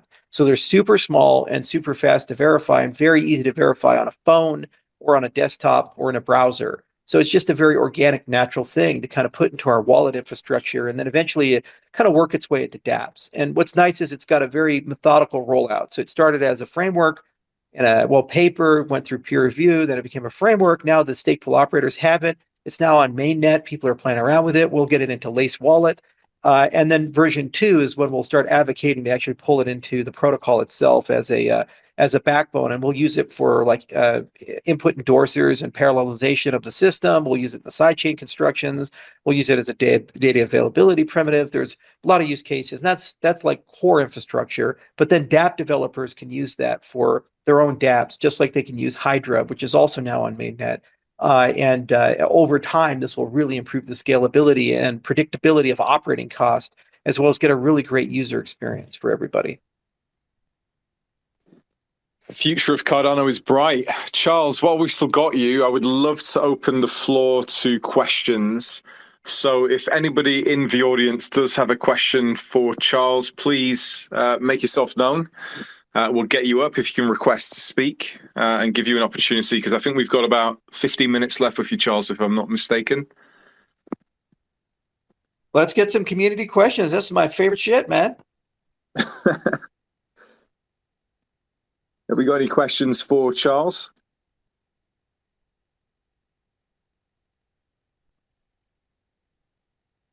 Right, we have got Diet Water Guy. And Hosky's coming up next. Always got to love a bit of Hosky. Diet, good evening. Good evening. How's everyone doing? Thank you. Really well, very thank you. Glad to have you with us. I didn't have a question. I just wanted to come up and say World Mobile Token, bro. That was all. Been enjoying the space, enjoying the vibes. Have a good Thursday. You are the legendary Diet Guy. Okay, now I know who you are. This is a meme that I didn't know about until last week when Session Cruz put me onto a call with you. But very much appreciate you. Well, Mobile Token, bro. Thank you. Have a good Thursday, everyone. Peace out. Peace out. Hosky, you're up. So thanks for the SIM card. It works. Also, if you could please stop spying on me while I'm on the toilet like you did earlier, that'd be great. For Charles, you did speak at our booth that you would let us name one of your bison. Are you sure about this? You still have time to take it back. You broke up for a second there. Can you repeat? Oh, my bad. I said you mentioned that we could There's a name lot of bison. echoes in your bathroom, Hosky. Thank you. You mentioned that you're going to give us the opportunity to name a bison. Are you sure you want the Husky community to still do this? 100%, 100%. If you guys arrange the election, you can name a bison. And here's the beautiful thing about being a bison rancher: I decide whether that bison gets hunted or is taken off the hunting list. And so, if I don't like the name, I can't guarantee the bison is going to survive hunting season. But if I like the name, then it'll be like Crazy Mary, and we'll have it for a long time. So name wisely. You're playing like God with bison. Fair enough. So we will do a short list, and we're actually going to do the voting on chain using Hosky as the plan. So we'll get you a name here in the near future. And then we'll issue an NFT line, and it'll be the most valuable bison on the ranch. There you go. And Thanks, we can guys. embed it with Goddamn a new SIM card. economy. I We don't can embed it understand with an it. eSIM so we can track it. Nothing makes sense. Nothing makes sense to me anymore, man. Thank you, guys, and looking forward to what World Mobile's doing. Again, super bullish. I don't usually say that on connecting people. As somebody with, 17, 18 years in the telecom industry, it needs to be disrupted, and I think this is it. We appreciate you, man, and thank you for taking a wee up the side of our Winnebago whilst you were there. Thank you. Just marking the territory. Thanks, Hosky. Thank you. Do we have any more questions for Charles? Feel free to request, and we'll get you on stage. Yeah, Come I have a on, guys. question. You can ask me anything. I have a question. So was it alien or was it alien? So what he's referring to is the expedition that JJ and I did down in Papua New Guinea, where we went to the middle of the damn Pacific Ocean on an aluminum boat, a catamaran, which is the worst fucking idea for a deep sea vessel, by the way. And we spent 2 weeks scraping the bottom of the ocean, 2,000 meters down, with this tiny magnetic sled that was piloted by an 87-year-old guy that like pulled out of retirement, Rambo style, just to go and do this. And we found these little balls that are 200 micrometers, which are like the size of a fucking human hair. And it turns out that those little balls, they're called spherules, are actually from a different solar system. So these are the first extrasolar objects that I think have ever been definitively recovered. And we called them Blau spherules because they have an ultra high density of beryllium, uranium, and lanthanum, like 1,000 times greater than shit that has been discovered in our solar system here on Earth and the broader solar system. So it's an incredible thing. We're super excited about that discovery. All the science was done out of Harvard University, Lawrence Livermore Lab over at Berkeley, and then the Bruker Corporation, which does XRFs. They build scientific equipment. They have a very specialized facility for their scientific equipment over in Berlin. So we wrote the paper. It's 44 pages long. It's publicly available. I provided the link for everybody. And also it's been submitted to archive as well. And right now the paper is going to go through the peer review process. And if it survives peer review, then we'll discuss a second expedition, because in the paper, we actually were able to use the spheral density to figure out where the big pieces landed. So this wasn't just little balls that came from the heavens. The balls were actually the skin of the object, and it melted as it was going through the atmosphere, and these molten driplets fell into the ocean, and we recovered them. Well, it turns out that you can use a lot of advanced math and computer models, and you can kind of create a heat map based on the density of those spherules to figure out where the big shit landed. So we actually know where the big items are. How big is the big shit? Well, that's the thing. If it's following a standard meteor model, meaning it's natural in origin, then it's probably going to be a bunch of grapefruits and watermelon-sized rocks that are basically from an exploded planet from a different solar system, which in itself is super fucking cool and makes an awesome paperweight. And then you can kind of go, ooh, that traveled 1 billion years in space. Now, if it's artificial in origin, meaning it's alien-made, big shit could be an arbitrary size because the things that we recovered were just melted heat shield, and that the mathematical models don't actually account for that.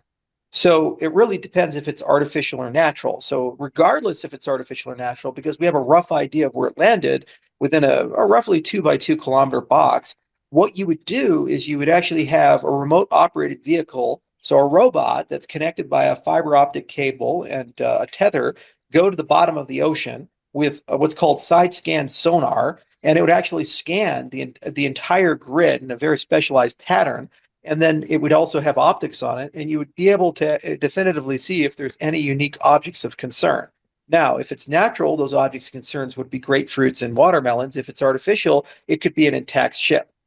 And then regardless of what you find, then the robot can go and pick it up. You pull the robot up, and then you have those samples. And so it's the exact same way that they recovered the Titan submarine during the Titanic thing that happened with Ocean Quest or Ocean Gate or whatever the fuck the name of the company was that killed all the people. They sent a robot down, did some sonar, and they were able to pick up the little PlayStation controller and or Xbox controller and all the carbon fiber hull, the titanium sphere, and these types of things.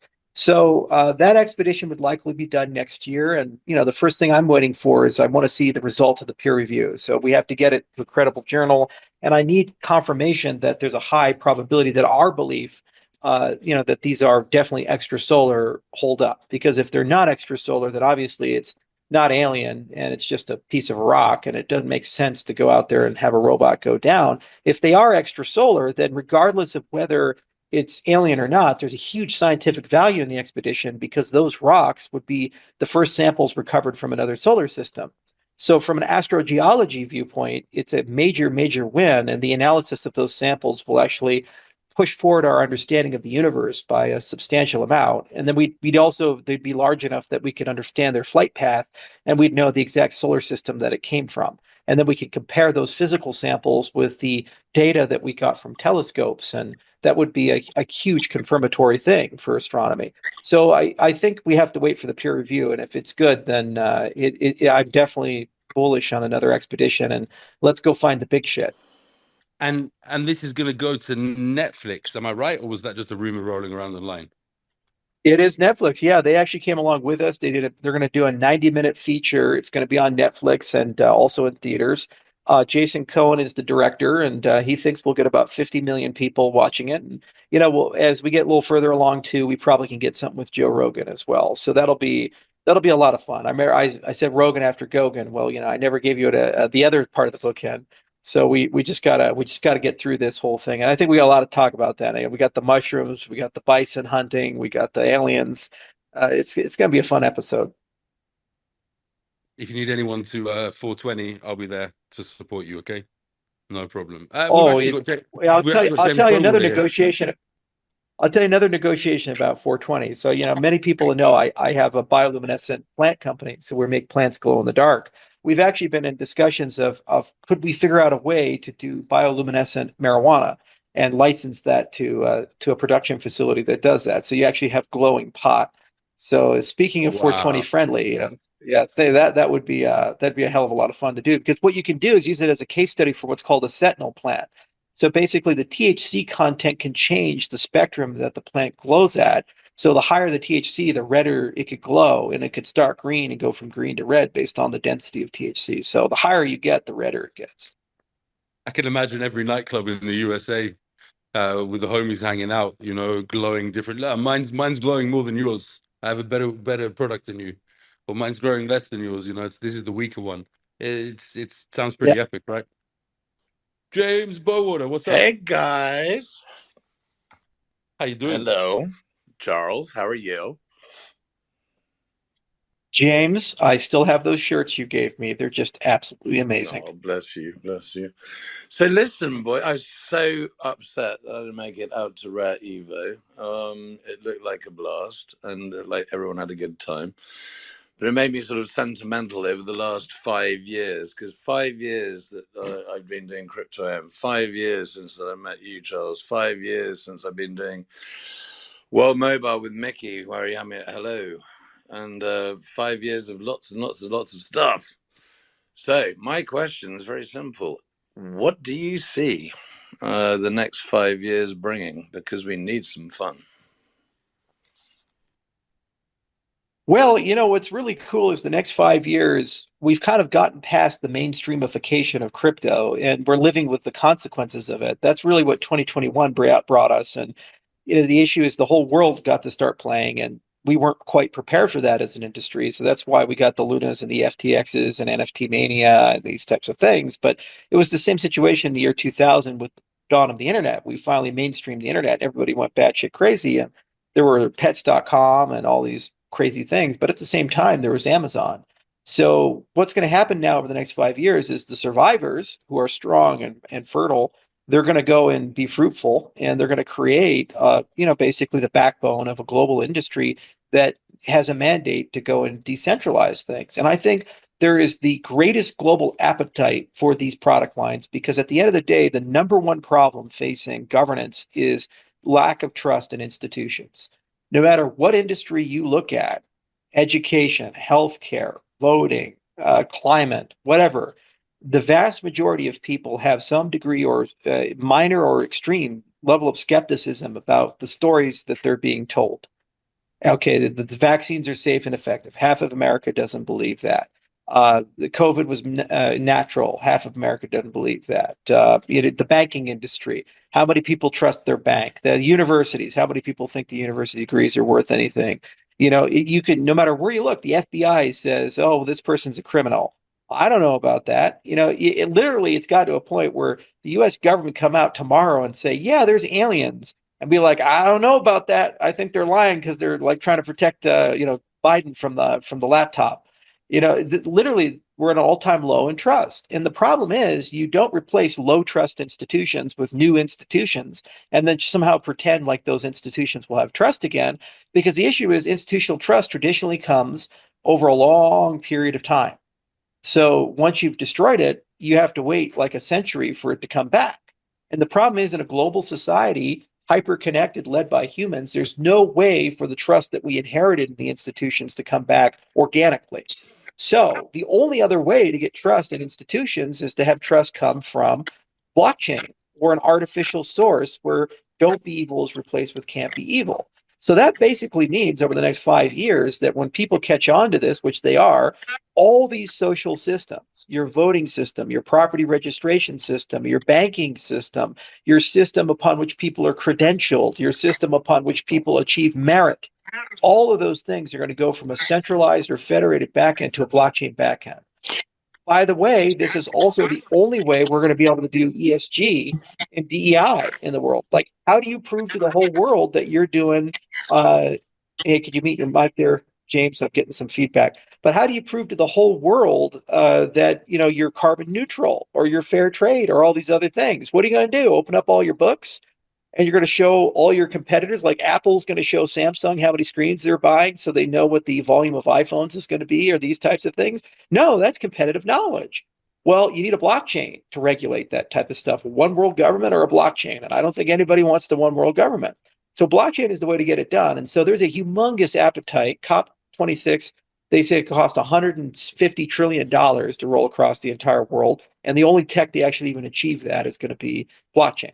So I think I'm a mega bull on the long-term prospects of the industry, because we don't have to do marketing or sales. Other people fucking up is doing the best job in the world for us. We just have to be downstream of that and receive it. Obviously, there's going to be some winners and losers, but all the technology primitives are there. We got great consensus protocols like proof of stake. We got great accounting networks like extended UTXO. We got great things like World Mobile, for example, to connect the unconnected and get that shit done. That's what I was waiting yeah, for. There we go. Yeah, we got it. That's We what got I it. was The waiting baseline for. is there. I said That's to the you infrastructure. 5 years ago. I said to you 5 years ago, you want to reinvent the financial operating system, you got to meet these guys, because what's the point if you can't bridge the digital divide? And that's what I want to know. So in the next 5 years, what are we looking like when World Mobile has how many, Micky? How many users? It's 1 billion by 2030, right? And Well, I can't do that maths, should start going up.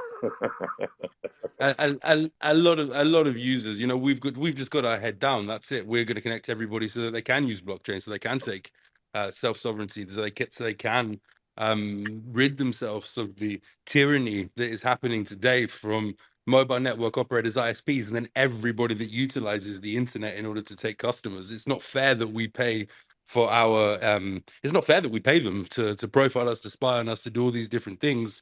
It's just not acceptable. So Okay, well, for us, the next I've got 5 one years. final question. Actually, it's really for James Tagg. So can your quantum antenna help Charles find his alien spherals? Oh, interesting question. Maybe it's a high sensitive sensor. Well, maybe Jade involved in that could actually help the sort of fine tuning. Yeah. Hey, James, remember, it's not the size of the quantum antenna, it's how you entangle it. That's always been my problem, darling. Thank you, James. You were the one that introduced us together and made this marriage, so we do appreciate that. And I think it is coming up to 5 years in November. Is that right? Yes, it was. November was the first time. Yeah, November or December when I was tweeting Charles in the plane It ahead was of me. it was very cold Edinburgh. Original Plutus first. On the back of a napkin. Yeah, no, that would be printed earlier, but Charles came rocking up from, I think you were with the Emergo guys, and you came rocking up the hill because I was hiding behind some of the other guys from your team, and it was quite funny. Hey man, how are you doing? Meet this crazy dude called Micky. Thank you, James. Appreciate it. I think you've got to jump off as well now, Charles. So I very much appreciate you coming. I'm looking forward to seeing you in Las Vegas next month. 100%. 100%. It's going to be a lot of fun. I'll be at NFT XLV, and we'll try to make it World Mobile Congress. And I really love hanging out with you guys. And Vegas is a lot of fun. We'll try to put together a poker game while we're there. I'm up for it. See you soon. All right. Cheers. Thank you, man. Bye-bye. Okay, and speaking of 420, we have up next Cardano Stoners. Great to have you here. What up? Uncle Charlie just left, and I just wanted to verify that the Cardano Stoners Club were the official testers of the glow-in-the-dark weed. You know, everything's got to be peer-reviewed, and we're here for it. Ready and reporting for duty, yeah? Yes, sir. Me and like 100 other stoners. Fantastic. Happy to hear. Taking your responsibilities seriously. Well, everybody's got to do their part, and you know, we're just here to do ours. How many times when you buy your dank weeds do you look online to see the genetics?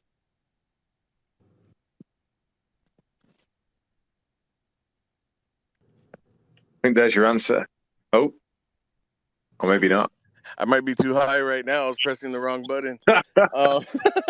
Those genetics are good. Nah, but just to show you guys some love. I'm happy with what you guys are doing. You guys, I'd say World Mobile Token is the one making the most noise out of all the partnerships and stuff we got going on. I'm probably most bullish on you guys. So yeah, retweet the space, get the word out there, and let me go buy some more tokens before they get too expensive. Thank you, man. I appreciate your support, and enjoy the 420.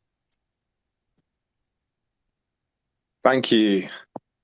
Right, before we go back to OpenAMA, we had a few questions coming from the community over the past few days. I want to make sure that we tackle those. So to kick that off, the first question we received was from Pizza Dren Crypto, and it was about the eSIM.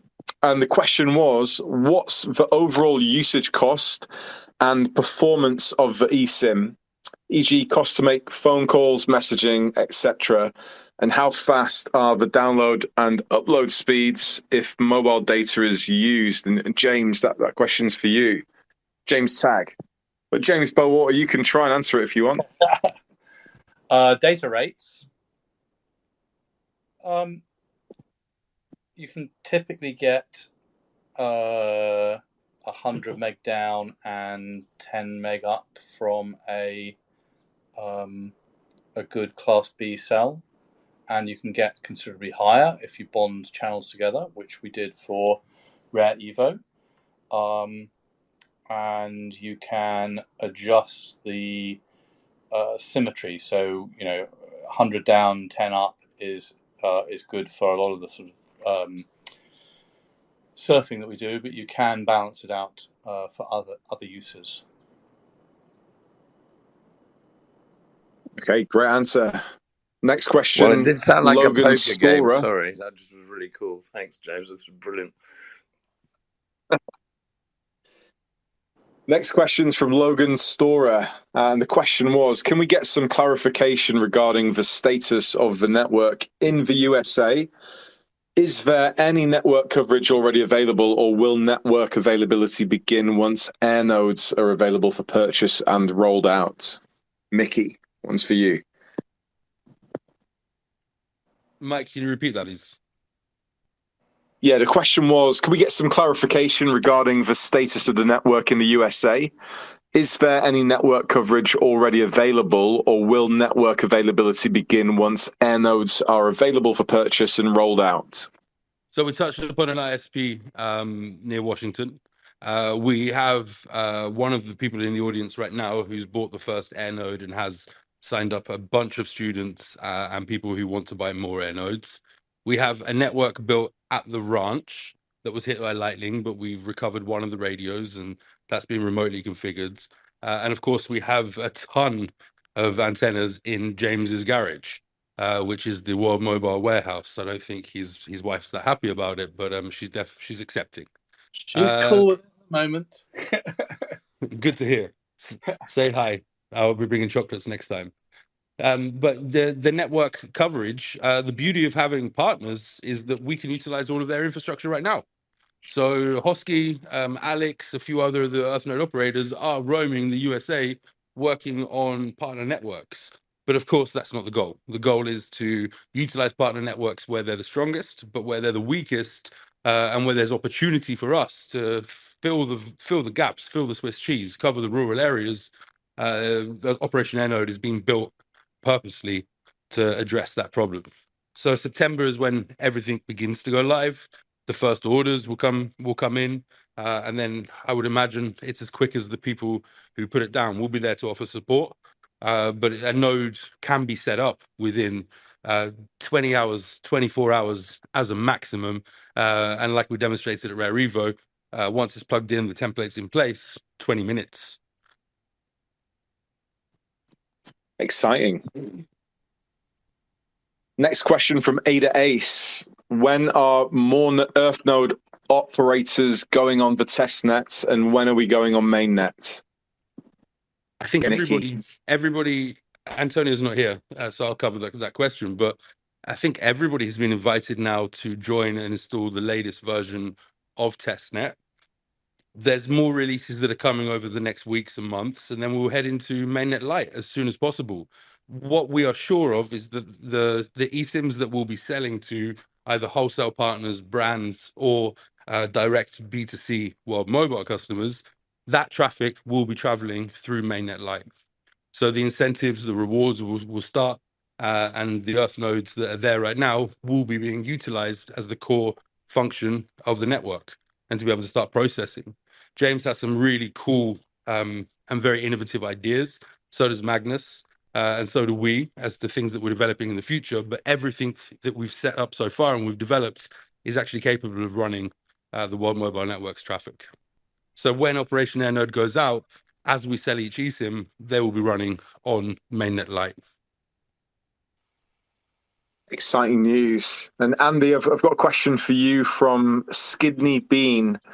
When will we see more daily users? What is stopping further use and adoption in Zanzibar?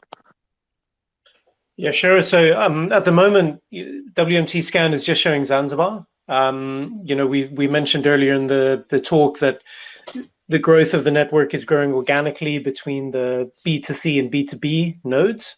Lots of progress happening on the east and the north of the island. But what I would say is, Zanzibar is going to keep growing organically, and you're just going to have to wait and see when new territories start coming online, because the amount of work we're doing in Pakistan, the USA, and other places is phenomenal. So particularly the USA. So I would just say, just wait until WMT scan kicks off in USA. That's going to be the most exciting progress. And that's, like Zanzibar was always a test bed. It was for proving our proof of concepts and business models and getting the sharing economy working. So that's why we're just focusing on the organic growth, and now we're focusing aggressively on the USA. That is the number one market we need to to get the sharing economy working in. And can I just jump in, please, Andy and Mike? We have 100+ people at World Mobile. If our efforts are focused on bringing customers into the Zanzibar network, the return of investment for that isn't so huge. Whereas if our efforts have been focused on fine-tuning the sharing economy, getting that working, letting it stand up on its own, and encouraging the sharing economy to bring on new users, then that actually makes sense. Because if you take T-Mobile, for example, 75,000 members of staff. You take AT&T and Verizon, 90,000 members of staff.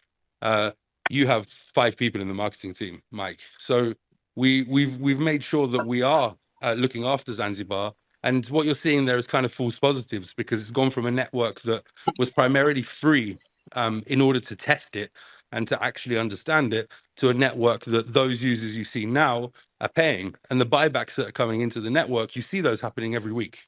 And they are slowly increasing, right? And that is only measuring Zanzibar as it is. So at one point, the free users will completely drop off, which is we're very close to that now. I think 95% of the network is paid. And then you'll see the growth. But what we've built is that every hotel that installs a B2B node or a B2B2C node, which is what Andy touched on earlier, they're encouraged. Now, with the eSIM, we're able to provide connectivity on our nodes, but the hotel is able to sell an eSIM. So when someone leaves the zone of our nodes, they still carry on to generate revenue for the World Mobile Network. So it's something that may not look what it looks like, but actually the usage is growing on the network, and you can see that by the buybacks that are coming in every week. Perspective is key. Going global, time to step back, and can't wait to see WMC scan when it is the globe and we can scroll around and zoom into different countries. It's going to be a big moment. Next question from Intellectually Honest. Are you going to use a third-party service to do the loans through the app? If so, which one? And if not, are you going to create your own? I'm just ultimately wondering how I can participate with my own World Mobile tokens. Micky, that one's for you. Yeah, we will always look to use a partner, but we need to find a robust partner that's not going to let the network or the subscribers or the people down. So we are making a system that will provide data as a loan, and we are looking and assessing different protocols, including with IO, to bank the unbanked and to support people to take opportunities into their own hands. Do we want to make it ourselves? No. Our job is to connect and to build the infrastructure and build the ecosystem and the software for connectivity.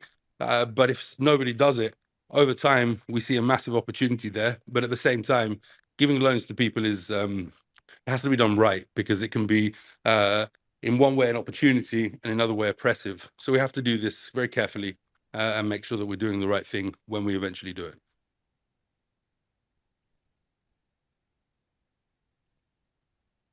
Next question is from Zoli. Considering that World Mobile data will cost less or more in different countries, how would the system handle data consumption charges when a US-based World Mobile customer would visit Zanzibar, where the data packages cost less? Would there be a denominator for consumption calculations, so data usage would be charged at the same local rate as if credits would have been bought locally? And that one's for James.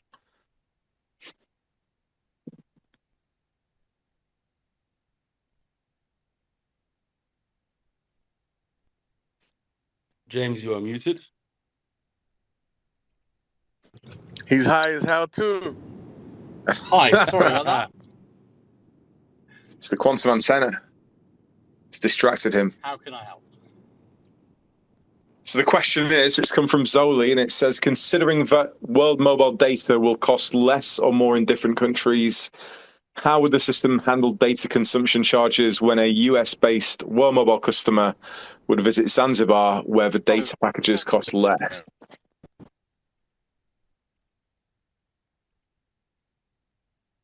Oh, getting a little bit of static, James.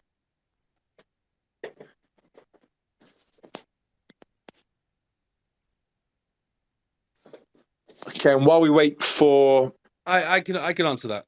So data rates vary around the world. So if you're on a partner network, we are controlled by the prices that the partner network provides. Now, what's different about us than other mobile network operators is we have infrastructure. So we've got pretty good bargaining power.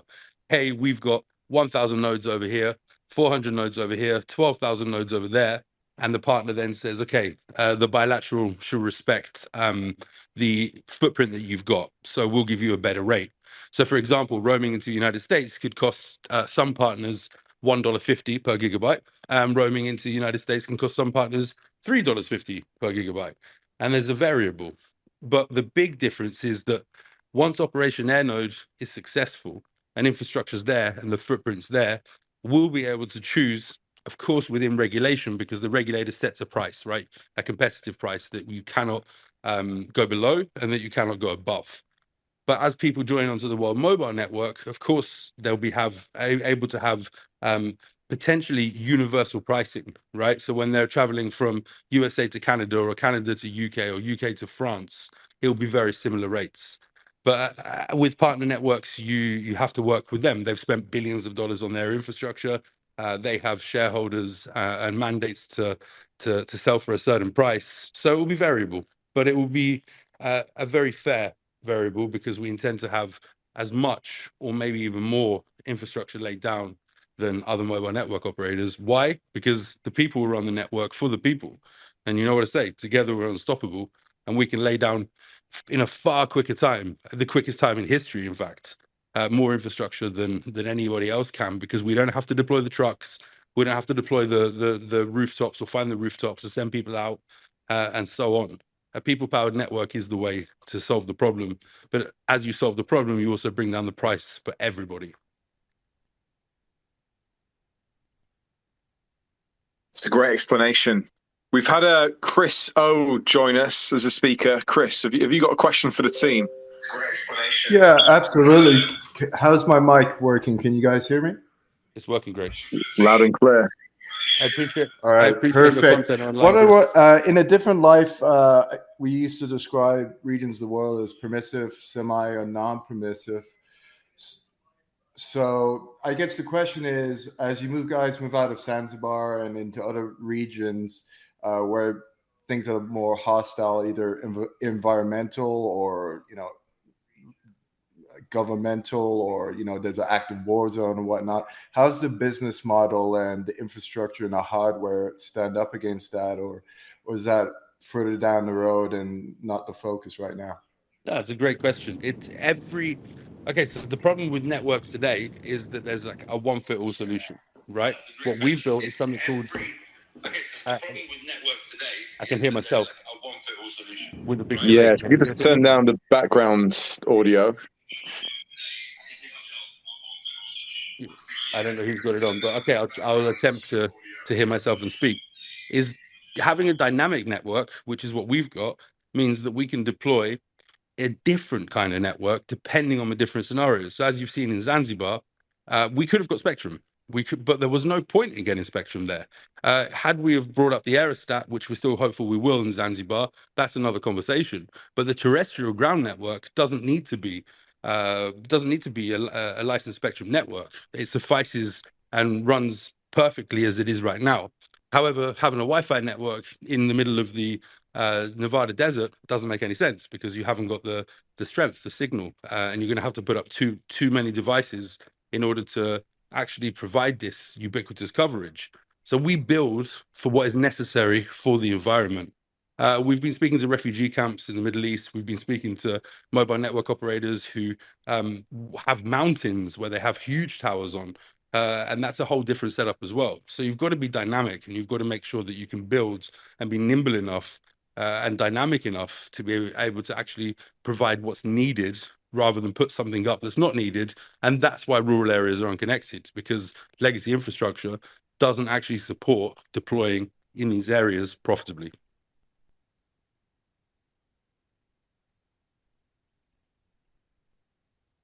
Chris, hopefully that answers your question. You are muted just for the background noise. If you want to take yourself off mute, if you have any further questions. If not, we'll open back up to the floor. And while we wait for some questions from the floor, I'll run through some of the existing community questions that we've still got to ask. So feel free to request if you'd like to come up and speak. While we wait for another speaker, we had a question from 12 Lead or 12 Lead. And that question was, is there a benefit to scanning multiple times a day using Scan for Points? Or is it better to scan a location once a day? Is it okay to be driving and doing it, or should I want to stay in a single area while it scans? This one's for James, if you're able to speak. If not, Micky, I'm sure you'll be able to answer this one.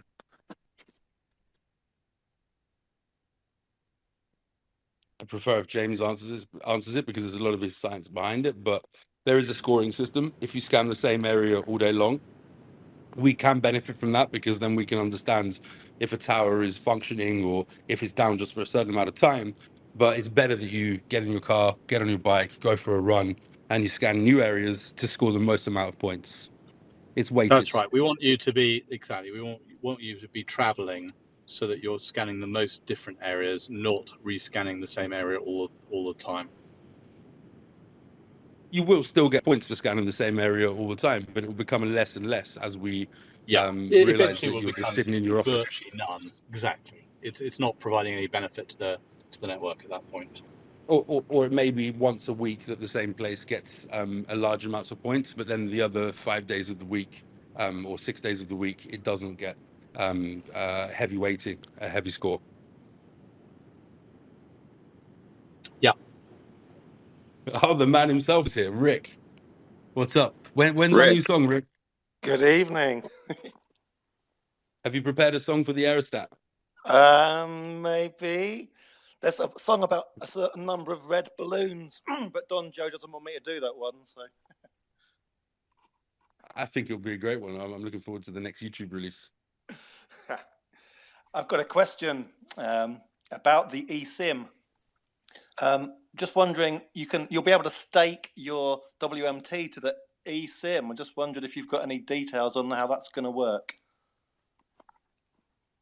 Again, it's mostly an Antonio answer for this one, but you'll be able to stake it. There will be some, with your DID, there'll be some correlation on the blockchain. You'll stake it for periods of time, and those periods of time will give you better benefits on the network, or surprises, or gifts, or cashback. Cashback in World Utility Credits. That name is going to change, by the way. It's always been a code name. And then you'll be able to purchase with those credits either more airtime, more voice time, or any item that's within the marketplace. It won't just be restricted to buying airtime or data. Cool. Yeah, that's good. We were just wondering, how it would, if there would be any conflict between like staking to an eSIM versus people staking to an Earth node, and just like what the balance of power would be. Anyway, just thinking about the song for Aerostat as well. Yeah, I suppose I was just thinking about this year's Christmas song. So I suppose I better put the Christmas song on the back burner for now and start thinking about a balloon song in the meantime. We have to get Clint on this one again. He was great on the last one. And of course, Sam. Sam is the as unrecognized hero at World Mobile. Yeah, and shout out to anyone in the community that wants to get involved on the next community song. When I put the call out on Twitter or on the Telegram, just, give me a shout. And doesn't matter, I'll make it work. I'm good with the computer. I'll be able to edit you in somehow. Fix it in the mix. Legendary. Thank you for everything you do for the community, Rick. Very much appreciate it. Looking forward to having a World Mobile party with you soon. Getting the guitars out and a few beers. Yes, campfire jam. Thanks, Rick. While we wait for another question from the floor, if anyone wants to request to speak, please do, and we'll get you up. The next question's from Wilson 00091. It's a bit morbid, but the question is, I'm wondering what will happen to those Earth nodes whose owner dies. Will those NFTs be withdrawn if there is no one to take them from the owner, or how can this issue be circumvented? Hopefully you won't have to deal with this for a long time. Hopefully not. But if you do, how can this be handled in such a way that it does not cause financial damage to anyone and does not affect the stability of the network? It's another question for James, I think.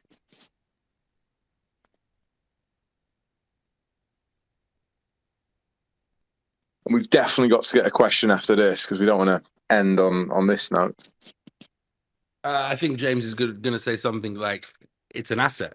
Just like you would look after anything else, make sure that you leave the correct notes and the correct information for somebody to take over your asset. Like if it was gold or if it was a property, you need to put something in place. So I think that's the first and most important answer. Secondly, as we grow as a network, maybe we will put in some mechanisms in place that would allow somebody to contact us with proof.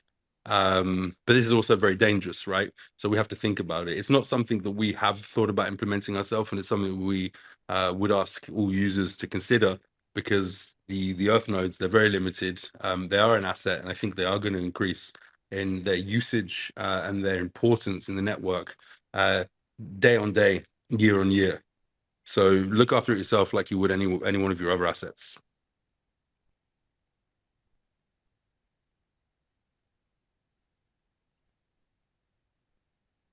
Okay, we've got a couple more requests. Oh, no, I've lost them. Yeah, if anybody wants to speak, please send a request and I can get you up.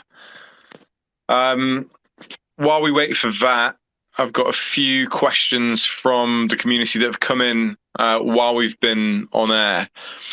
One of those questions was from Zoli, and the question was, does World Mobile have enough scan data already to launch Operation Airnode? We have tons of scan data, especially around the area of Nevada and Reno. We were very surprised. Even we did not realize how poor the network quality and how many Swiss cheese spots there are, not spots, and how many places are completely unconnected. We've got Charles and Emmanuel actually driving at the moment through Nevada. They're going to do something at the Burning Man Festival with connectivity, and they're also taking the opportunity to go and look at sites. I can't reach them right now. They couldn't join the spaces right now because they have no connectivity. So all of that is going on the map for us to be able to decide where we launch. Of course, launching in the middle of nowhere has its limitations because revenue may not be there. But if you launch in the middle of a highway that 10,000 cars passed every few hours, then there is a reason to launch there. Or if you find a pocket or a village or some spread out houses, there are reasons there. But of course, if you look at the mobile network operator maps, they will say they cover this area, that area, and this area. But when you actually go to those areas and you scan those areas are unconnected or massively underserved. And that's a problem for the people. So yes, we have a ton of data. I may send a semi-blurred screenshot after this Twitter Spaces to show you kind of what we've got in one particular place. There's lots of yellow, there's lots of reds, and both those places mean unconnected or unusable network or underserved. I would say around 30% of the major population of Reno has fundamental issues with network connectivity. And Reno is around 800,000 people. Again, don't quote me on that, you need to look it up. Okay, we've got Chris O back again for round two. Yeah, absolutely. Apologies last time. My setup at home is not Spaces friendly, so I hope you guys can hear me better now and there isn't any background noise. Question is two-part based, mostly on the U.S. side. As you guys kind of build out here in the U.S., and Micky was saying earlier about how, there's privacy protections, you can't track, through your cell phone, your location and whatnot. Do you anticipate any pushback from, the feds like NSA and local police departments that want that kind of ability to track for, you know, for their own mission? They can, right, Chris? Great question. They can, and they should be able to. They should be able to according to the regulation. I won't voice my opinion, but when the mobile network operator can, they shouldn't. That's the point here, is that World Mobile doesn't want to be a mobile network operator that gets you to pay for a service that is actually they're benefiting from. If you look at Google, for example, right? You use Google, you use it freely, and you know that you're exchanging your search data, you know you're exchanging your information for that free usage. But when you're using a mobile network operator in the States, you're paying for that service. You're not getting free service for your information. You're actually paying them to potentially profile you. And they can say, no, we don't. And we can say, okay, we believe that. Or they can say, no, we don't. And then it comes out in the news that they've had a fine. And that's all, you can find that online. But with World Mobile, if you have the infrastructure and you're on the World Mobile infrastructure, we absolutely can prove to you via the blockchain that we do not profile you. You can choose to share that information with us, and then you can choose to say to us, hey, share this information with somebody else, and I want to get benefits from it. And that's programs that we have in place. But if you choose, as you enter your house and as you connect 2 kilometers or 3 kilometers or 15 kilometers away to your air node that you've put up at your house, that whole journey for you is secure. And when you get into your house, you've regained your privacy. Very different than the existing models today. And I don't think people realize how important that is, because in the quest to be connected, we've given up a lot of our human rights and it's just acceptable now. But gaining that back is something that we hope to do for everybody, and gaining that back not from the regulator, not from the authorities, but from the mobile network operator. They've got this open channel, and again, some of them don't and some of them do. And you can do your own research to find out who has in the past and who does presently. But that's not something a mobile network operator should do. We should provide you with connectivity. We should provide you with affordable and high quality connectivity. And then if you choose to share that information, that's a whole different story. And we should take some of that off your bill, or we should tell you where we're selling that to, or you should have a right and a choice and understanding the data that you create, where it goes. But again, hiding that from the authorities is not part of our game plan at all. That's something that we cannot grow to be a billion person mobile network by doing that, and nor do we wish to. There's terrorists, there's pedophiles, there's criminals, there's bad people out there, and that's the job of the government. Whether they do it right or wrong, is you can speculate, but that's their job ultimately, and they need to look after the people. But the mobile network operator, the ISP, shouldn't have access to this information, and they do. Right. So Awesome. we're blocking all of that out, right? We're making sure that we're masking that. We can't see that, and no employee ever at World Mobile will be able to access your information without your say so, your consent. Got it. And then it was kind of the second part that you kind of teed up nicely. In parts of the U.S. where there is no coverage and World Mobile moves into, do you see a potential revenue stream partnership? These very same cell phone providers like AT&T and T-Mobile kind of using your infrastructure to service their clients in these remote areas, kind of jump on your network and then pay a fee. Is that a viable revenue model, do you think? 100%. That we've been working on that for the last 2-3 years. And it's not my infrastructure or World Mobile's infrastructure, it's the people's infrastructure. It's your infrastructure when you put up a node, and you're the one that's going to get paid for that. So if you put up one node outside the balcony of your apartment, and then we've got to deal with one of the mobile network operators, but it's not just the USA mobile network operators, it's also international mobile network operators, people visiting from Korea or from Tanzania or from Kenya or from Nigeria or from Pakistan. We have deals in place to allow them to utilize our infrastructure. And then when I refer to the wholesale model, that's what I mean. So that those customers can roam onto our infrastructure seamlessly without having to do anything. They don't have to log in, they don't have to register, they just seamlessly connect to that network. And they use it, and then they pay you for using that. Perfect. Appreciate it. Thank you very much for the answers. Thank you, Chris. I appreciate your content online as well. Yeah, thank you. Next up, we've got Shock, Cardano Yogi. Great to have you with us. Hey there. Thanks for having me on. Can you guys hear me? What up, Shock? We How you can. doing? I'm great, man. Thanks, Micky. My question is about the eSIM and how do you plan to roll it out in order to get as many people on there as possible? Mike, you can take this one. Certainly can. Yeah, I mean, we've got a kind of mixed approach to our marketing strategy at the moment. So there'll be a mix of performance marketing, primarily led by PPC, given that the category overall is led by search. In addition to that, we're exploring some very interesting partnerships, looking at resellers and affiliates who have existing audiences that would be viable for an eSIM product. And also we have silently started to snap up some of the handles across social media to start building up a brand campaign as well for this eSIM. So the plan as it stands will be to launch a kind of World Mobile eSIM entity that will sit separately to the existing ecosystem. From that, build brand, leverage those partnerships, affiliates, influencers, and the performance engine. And all of those customers will generate revenue for the World Mobile ecosystem. So if it's a sub brand, let's say Chris O Telecom, Chris can have his own telecom brand with his own telecom name at the top of the signal bar, and he can have the billing, the customer support, the information, the dashboards.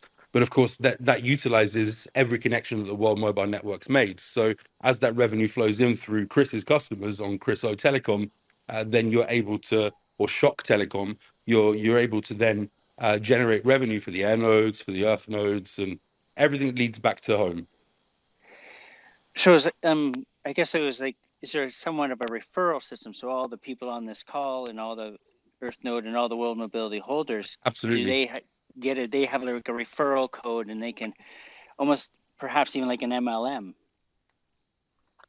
We don't really like the word MLM. It's become something not good in the internet, but for the original intention and purpose, absolutely. So each air node should and will come with several SIMs, and then each air node operator and owner will be able to go next door to their neighbors or set up a shop or run it from a shop, and then they'll be able to sell SIMs and they'll be able to generate revenue from those SIMs, not only when the air node operator's air node is being used, but when the air node operator sells an eSIM, they then can go and travel. So let's take Zanzibar as an example.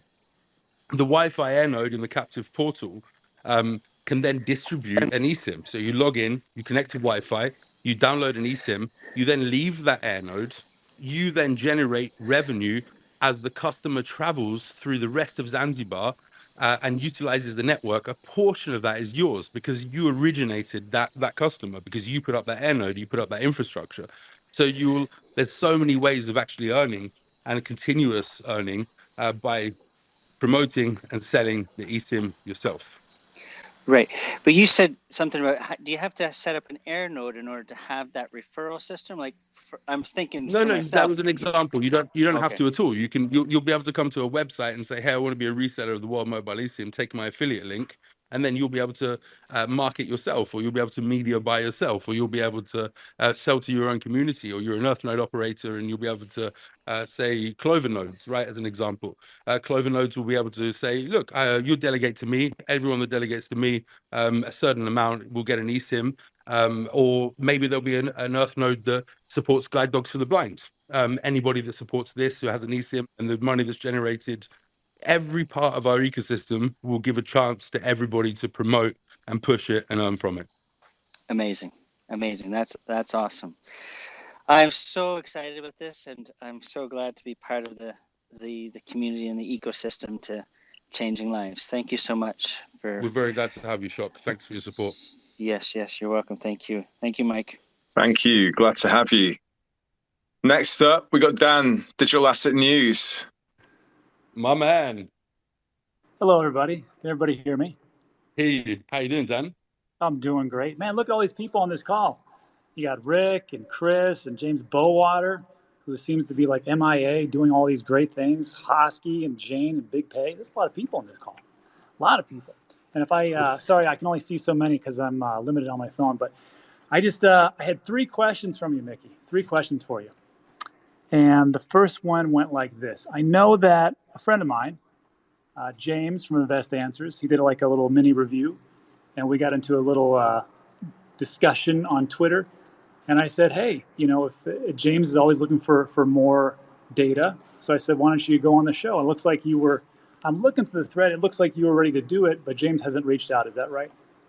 He has not reached out as of yet. Of course, I'm ready to do it. He got his information wrong, but that can happen innocently as well. So I'm happy to talk to him, and I think that when he sees the real information and I can help him with his research, then he will definitely look at World Mobile in a different way. I mean, I don't know if he was talking about the same project, but he might have been reading from somewhere else.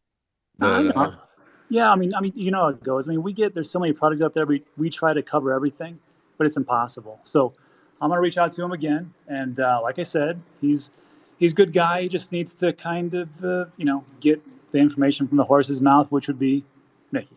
So that's the first one. The second one I was going to ask you is, I know you guys are rolling out to North America. It looks like it's going to be USA. Yep. Is it going to be? It's going to be 2024, correct? It's going to actually be September. Get out of here. The first air nodes will, and I haven't forgotten about you either. Let's go. In Texas. So okay, so I'm gonna put up my air node at my sports facility. Great, like we talked about. That's awesome. So I was gonna ask you, because if this is coming to the USA, have you guys talked to different distributors to have the app pre-installed on prepackaged phones in, like, say, Walmart or Best Buy, or do you have any connections like that? We have some connections. In fact, after the Crypto Town Hall, a major connection reached out to us to ask us. He actually works with the Affordable Phone Program, the Obama phone, and the AFP, I think. So his concerns were, when the funding is gone, these people are going to be stuck with a network that's too expensive for them to operate on because the subsidies are gone. So he wanted to know if we could come and build or focus Operation Airnode in zones where he already has hundreds and thousands of customers. This particular person is shipping out at more than 5,000 phones a day. Yeah. Right. And those phones are eSIM enabled in most cases. And now he's working also on iPhones being accepted into the program. Slightly older versions, I think iPhone 11 and 12, but they also function with eSIM. So we are looking, business development is happening. But of course, if you've got any connections of distribution, we welcome that. And anybody else that's listening as well, definitely we welcome that as well. Well, as a matter of fact, I do. Remember that project we were talking about? I do. The most recent one? The most recent one. It's the Web 2 to Web 3 game. It's epic. Rhymes with Mappy Bird. So when we do that, we've already we'll talk after this, but it looks like we're going to have some pre-installed phones across North America and Best Buy and Walmart, and we could gladly introduce you to the people. But Micky, we got to make this call. We got to get this game on the app, so when people are waiting, they can play the game. I catch you at 2 a.m. every morning, and then I'm flying back from USA, or I've flown back from here, and I'm like, "Hey, how you doing?" And you're like, "Yeah, I'm good. You ready now?" I'm like, "No, I've got a cold. I'm good." Okay, no, we're gonna make it. Okay, listen, man. I'll be in Korea next week, so like it'll be different time zones. Maybe we'll hook up. But it will probably match if it's a different time zone in some way. Yeah. Okay. So yeah, I'm looking forward to it, and very much looking forward to coming onto the show, and looking forward to catching up with you in person. Okay, thanks everybody. Bye. Thank you, man. Appreciate what you do. Next up, we've got Clover. Hey everybody. The one, the only Clover nodes. Hey, how's everyone doing? Sorry, I had to switch. You know the most important question I've got for you. I love you guys. How's Pops? He's good. We're here at the office listening to you guys, and I had to switch my device to my cell phone just because I was requesting to speak and it wasn't working.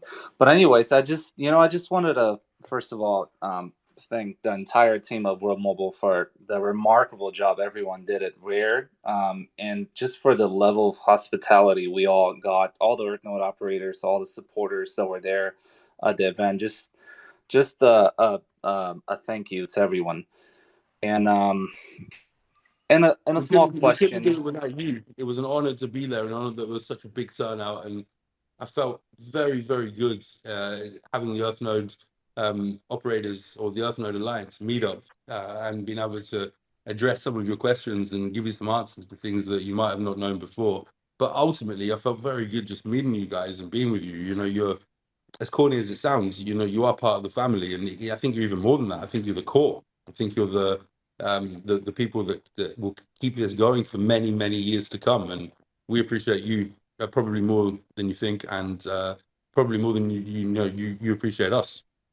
Absolutely. And for any EarthNode that's listening that wasn't there, I mean, these like in-person events like make a total difference. Like we had different meetings and it was just amazing. Very valuable information was shared.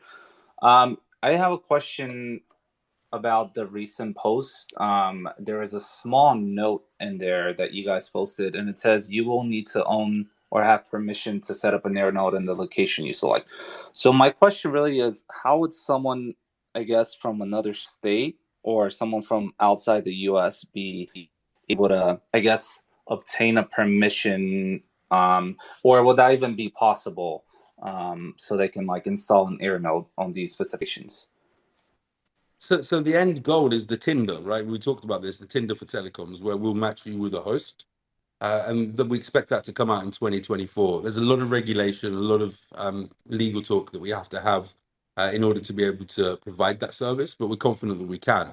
But there's nothing to stop you directly contacting somebody in Nevada or somebody in Orlando near Disneyland or somebody on the Mexico border or family or friends of friends and getting their permission. What we mean by permission is you should have permission from your landlord to screw some bolts into your roof, right? You should have ownership of the house or a rental contract that says that you can do such a thing. What we don't want is you drilling something into the roof of somebody else's house. They don't know about it, and then they get upset, and then they pull down the network because then that affects the network. So it's quite vague, but it's pretty important. You should definitely have a contractual agreement or an agreement with family or friends if you're going to put up something in somebody else's house. In theory, you could be living anywhere in the world and go to visit someplace and go to find a hotel or go to find a gas station or go to find an area that we've highlighted on the Operation AirNode map to install that infrastructure. But yeah, get permission, because the last thing that we want is a node that goes up and then a node that goes down. We want them to stay up for 5 years. We want them to stay up for 10 years. You want you to upgrade because you're making revenue, because the incentives are so good. What we don't want is a node that goes up and then 3 weeks later the landlord finds out, turns up to clean the roof or to fix a plumbing problem or a solar problem, and says, what the hell have you put here? You need to take it down. And then all of a sudden, boom, the network is down. That would not be particularly great. Yeah, that makes sense. And I know you guys mentioned that initial... Yeah, and we incentivize networks that are up for long periods of time with high reliability. So it's built into the blockchain system. With the proof of service protocol. Correct. Yeah, where you need to prove service, and what do we mean by proving service? Low latency, low jitter, uptime, and so on, and all of those are factored into the reward.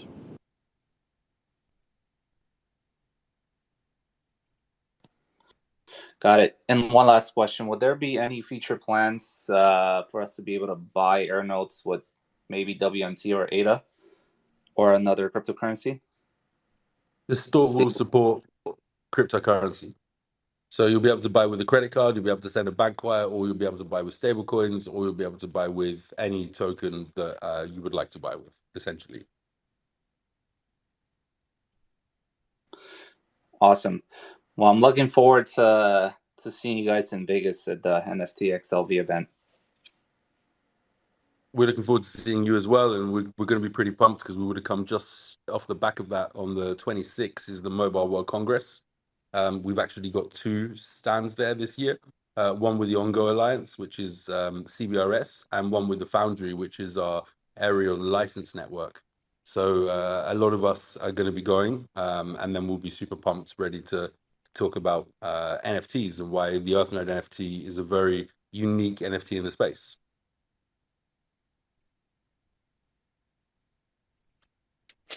Next up, we've got Alex. We've got the man himself. Alex, are you connecting with the World Mobile eSIM? Good evening, everyone. Have you got the one chip challenge on you? Oh yeah, that was hot, man. You've got to admit it. You took it like a real man. I think you took it even better than me. I'm happy to admit that. But it was chemical hot, right? It was really. It was. But your bro took it the best, and then immediately ran to get some milk. Yeah, him and Cal, they were the Milk Brothers. Let's call them that from now on. Cal took a huge bite. Cal took bigger than both you and me. He did. He needs to up his game though for the next time that we're gonna sit on the same table. But bring the fresh ones to Vegas, yeah. Definitely. All right. Mike, I actually wanted to address you. It was a big disappointment not to have you there. I really thought that I would meet you. Because as an embargo director, we actually wanted to get you drunk and not Micky. Okay. That was a strategic decision to hide away and not find myself in that predicament. So drunk Micky, all he would say was, Mike won't let me do it. Mike is not approving. Yeah, so I was embargoed from Rare Evo for this reason. So all good. Micky, I know we talked about it earlier. You talked about it earlier about 330 megs download speed. Actually, that was on the 14th floor of the resort. It was about 1.5 miles away, not 60 meters, 1.5 miles. Easy. I know you're working with Magnus there, and you're supporting us with the mapping, and also in Canada. But I was impressed, right? I didn't expect that. I expected we were going to get 70 megs, 80 megs. But James did us a good one, and I think there were about 10 people connected to the network at the same time as you were. I know you were the first. You were the oldest brother. Jeff is going to be loving me saying that. Look, I think we can provide. I know that we can provide a better service over time than the existing mobile network operators. Okay, obviously it depends on the air node that's running, depends how many people are connected, but that's the idea, right? Is not to provide a substandard service, but to provide a superior service, and you got a taste of it there. Absolutely, and working US with Magnus, he's actually so overloaded at the moment. Look at me here. I nipped down the road to pick up my daughter from school. Absolutely cannot get data on a network that had 50 billion in investment last year. And in Canada, actually, I'm working with Magnus. Tomorrow, he said he's going to give me the new eSIM, new code that will work in Canada as well with the Canadian carriers. So looking forward to that. You're dedicated, and I very much appreciate that. You're not just dedicated; you also know what you're talking about. I enjoyed your conversations about what air nodes could potentially do in the future during the Earth node operators meetup. So thank you, Alex. Much appreciated, and looking forward to eating silver with you as soon as possible. You got it. You know it. Thank you, everyone, for having me up here. Thank you. Right. Do we have any more speakers? Any more questions from the audience tonight? I can see my man Hero here as well. Enjoyed sitting with you and speaking to you as well. It was a very good conversation. It only lasted 15 minutes, but very much enjoyed that.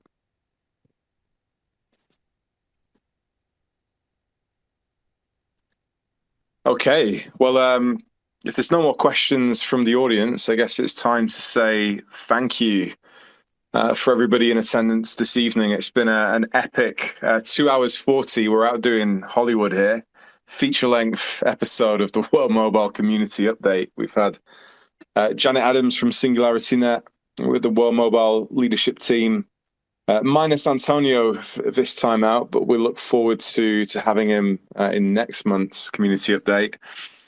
We had the Hosk, and we've had many mobilers coming up to share their excitement around recent developments and ask some really incredible questions. So thank you all. Look forward to seeing you all the next one's going soon. to be massive, I think, Mike. If you think about it, Operation Airnode should be released, and Aerostat should be in the air in Africa, and we should have more customers on the network. So I'm looking forward to the next one, and I think it's going to fly by the next 4 weeks.